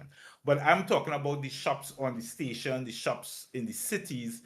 At least on a tier 1 is you go in there, and once you're inside those physical shops, you can pull up the Mobi Glass and buy it from there, than having to interact with this terminal. So I understand what you're saying. I think it's just better for them to, whatever player trading app they're using, implement the NPCs onto that. Okay, put sense. Them into the thing, right? Yeah, so Eve does that. My like ideal trading app in general in the game, you would have a global and a local shop. because I do want you to be forced to move around to some extent to buy stuff. So I think planetary body or system is still fine, like buy within there. But maybe you can see prices at Terra, and I'll try to rush there to get a good deal, whatever. So my ideal would be a local and a global, and the local is mostly going to be NPC stuff. It's going to be the ammo and whatever that's like at the station that I'm at. And I think it is easier for them probably to put the code onto that, a system that they're already making right now, rather than make a system just for NPC shops. Okay, especially because you also want the player to have the same experience. Like if you are a player buying something, you want the experience to be pretty much the same both times. Yeah, you really don't want to know the difference because we're both humans in the world, right? Okay, that makes sense. Yeah, but even just for an ease of gameplay thing, right? Like you just want it to be that when I am buying from a player or I'm buying from an NPC, in most cases, I am pressing the same buttons. Yep. Yeah, makes sense. Makes sense. And the last thing I wish they would do real quick. Real quick. So you want to get to the last one? Yeah. Racing ships should have no guns. You can't even equip guns on it, and they would have higher SCM speeds. So agreed. That will not. No, that would. I wouldn't say no guns, because racing with guns is real cool. Well, you have the option. But what I'm saying is, okay, well, if you equip guns, then you do not have the higher SCM speeds. Yeah, like, it pulls from the power too much from the engines or the power plant or something. Even if you have the power for the guns turned off, it still would affect the overall top SCM speed. Agreed. And by having that, it would allow people to get back, because one of the biggest complaints a lot of people have when it comes to low flying is that it's too slow. Now that with master boats. Or you could just say racing should be done in like nav mode, and then you could do SCM racing for the combat versions or whatever if you want. I don't know, but we agree. But that's pretty much hold on. Good. I was gonna say, because that has nothing to do with what we talked about today. So I agree with you for sure, and we'll move on to the next caller. But Jedi, we love you, man, and have a good one. Yeah, you too, man. Be good. Thanks for calling in. Yeah, but and then we'll get to Sir Thaddeus. But yeah, that when we go super off topic and we have somebody waiting, I feel bad for the person waiting. So my bad, Jedi. But we gotta move on to Sir Thaddeus. Sir Thaddeus, can you hear me? How we doing? You are muted. Oh, there we go. Sorry about that. Good morning, good evening, guys. How you doing? Good morning. You good? Oh man, everybody talked about everything I wanted to talk about. That's what happens when you're last. Yeah, for sure. And they all had fantastic points. Specifically, as far as crafting goes, I think they're really getting ready to have us just having little crafting stations that you just put in your ship. Plug in a few simple things, you get something simple out of it, and you're done. Yeah. I could definitely see crafting coming before base building in that way, right? The way that you basically described. Just give you a module, tractor beam it into your ship, do something. Yep. Done.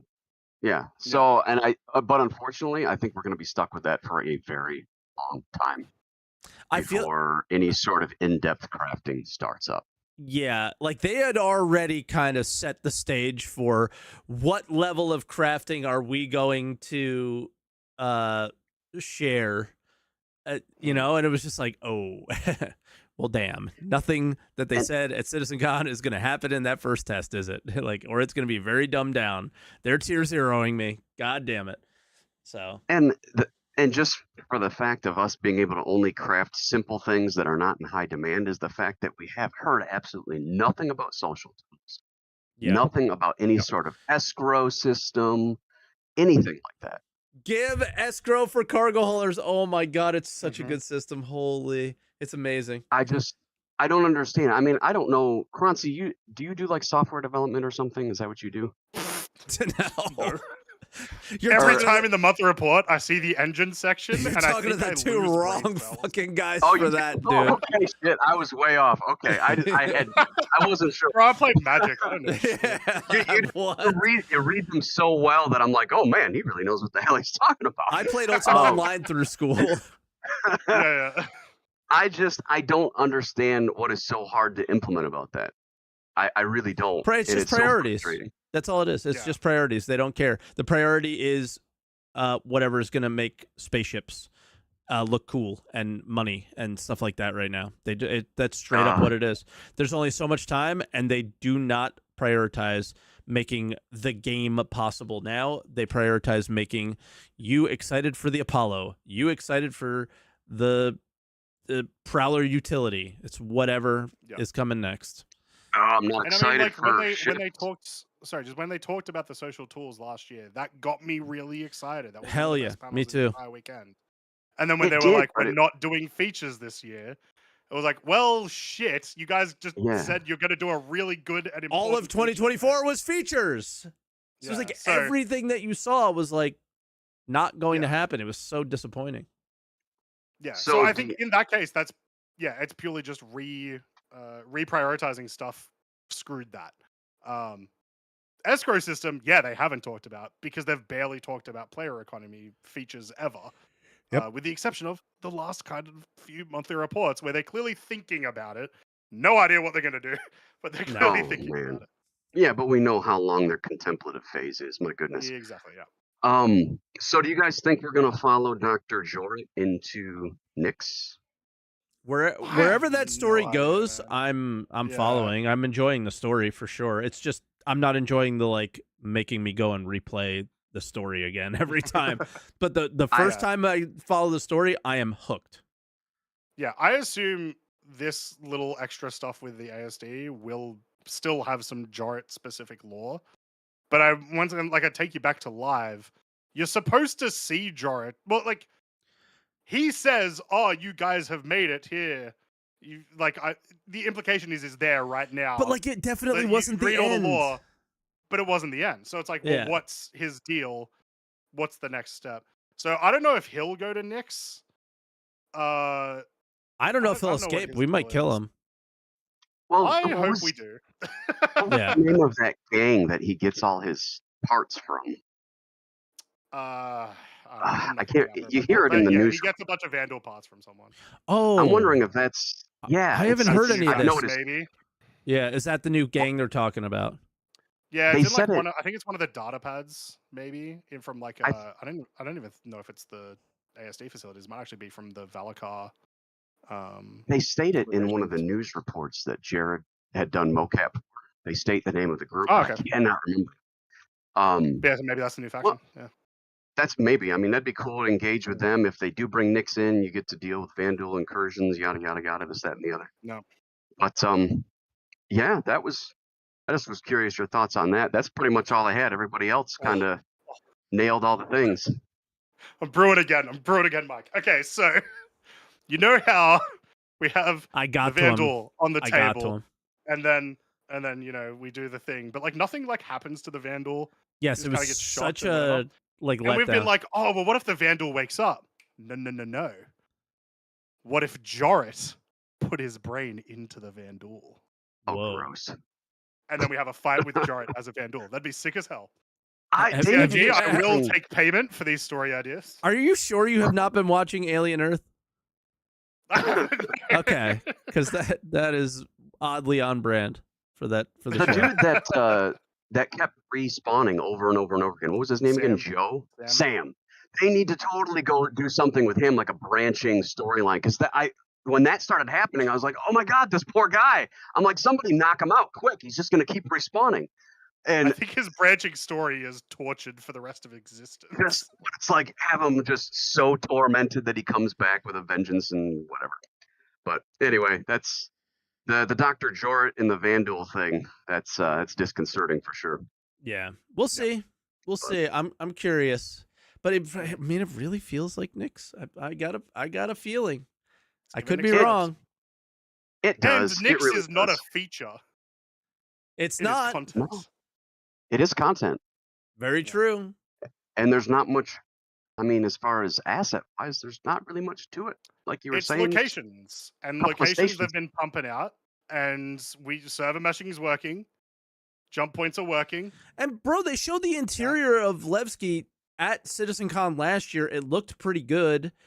Like they showed that freaking Kraken rising up out of it though, and that makes me wonder if they're that's got nothing to do with the place. Wait for the Kraken. Well, I don't know. That's the thing is that was 100%. Bro, they just wanted to sell. Come on, it wasn't even to sell. It was they wanted the moment from the crowd because that's exactly what happened. Yeah. But they're so vague about everything, and they're like, yeah, it's just they're so vague about stuff like, oh, it's coming. Bro, they know their audience. It's the Kraken. That's it.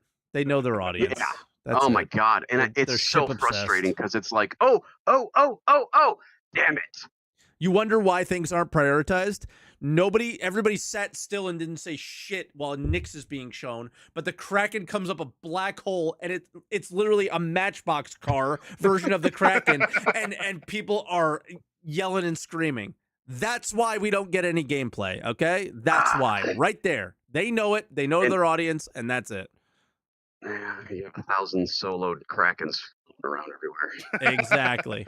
And the Kraken great salvage. The Kraken's gonna come with a giant like nuclear bomb dropping, you know, they're gonna do something with it that's just gonna ruin the idea of it, just like they did with the Idris. Each one of those pads can be a giant laser. Yeah, exactly. That was the other thing I was thinking about too, with the salvage changes, reclaimer.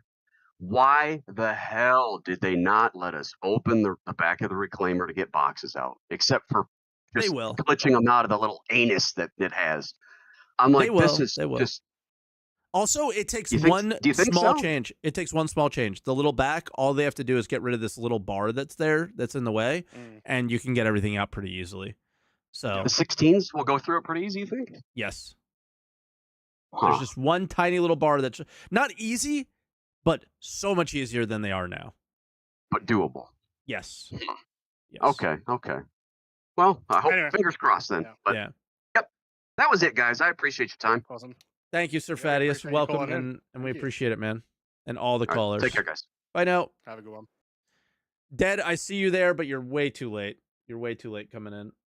Yeah, so, I have to leave today. I need to sleep. I gotta go. I have a hockey game soon. I have to eat food before that, or I'm gonna get sick. So we had a hard 12 o'clock stop. It's 12:08. So, guys, we really appreciate you. Thank you so much for watching the show. Again, if you're new here, hit the follow button. Check out me and Croncy on Twitch. We stream often. I'm every day but Monday. I don't know your schedule exactly. When I have time. Whenever, right? But around around the same time every day when you do. Yeah, around 9 p.m. Sydney time, whenever the hell that is, wherever anyone is. Yeah, you're 6 hours ago. Yeah, you're about the same time I start, which is 6 a.m. Eastern, which is like -4 or 5 UTC. Yeah. And check us out on YouTube. We will definitely not hit 10,000 subs, but subscribe to the YouTube. A lot more people that are watching. You're not subscribed. We know you're not subscribed, but you're watching. So just click the button. It's literally free. And when you hit 10,000, like all of a sudden things change on YouTube for the channel. So help us out if you guys are enjoying the show. And with that, don't forget that I won't be here next week. So enjoy yourselves, guys. Enjoy CitizenCon. Yeah, I don't know who I'm going to fill in because it's like after CitizenCon, it's going to be crazy. So I have to find a fill in, but I may not need one. I might just take callers the whole time. We'll see. But yeah, don't forget to answer. Answer the call as well. Yeah. All right. Bye, everyone. Smooth. The worst outro ever, but it's whatever.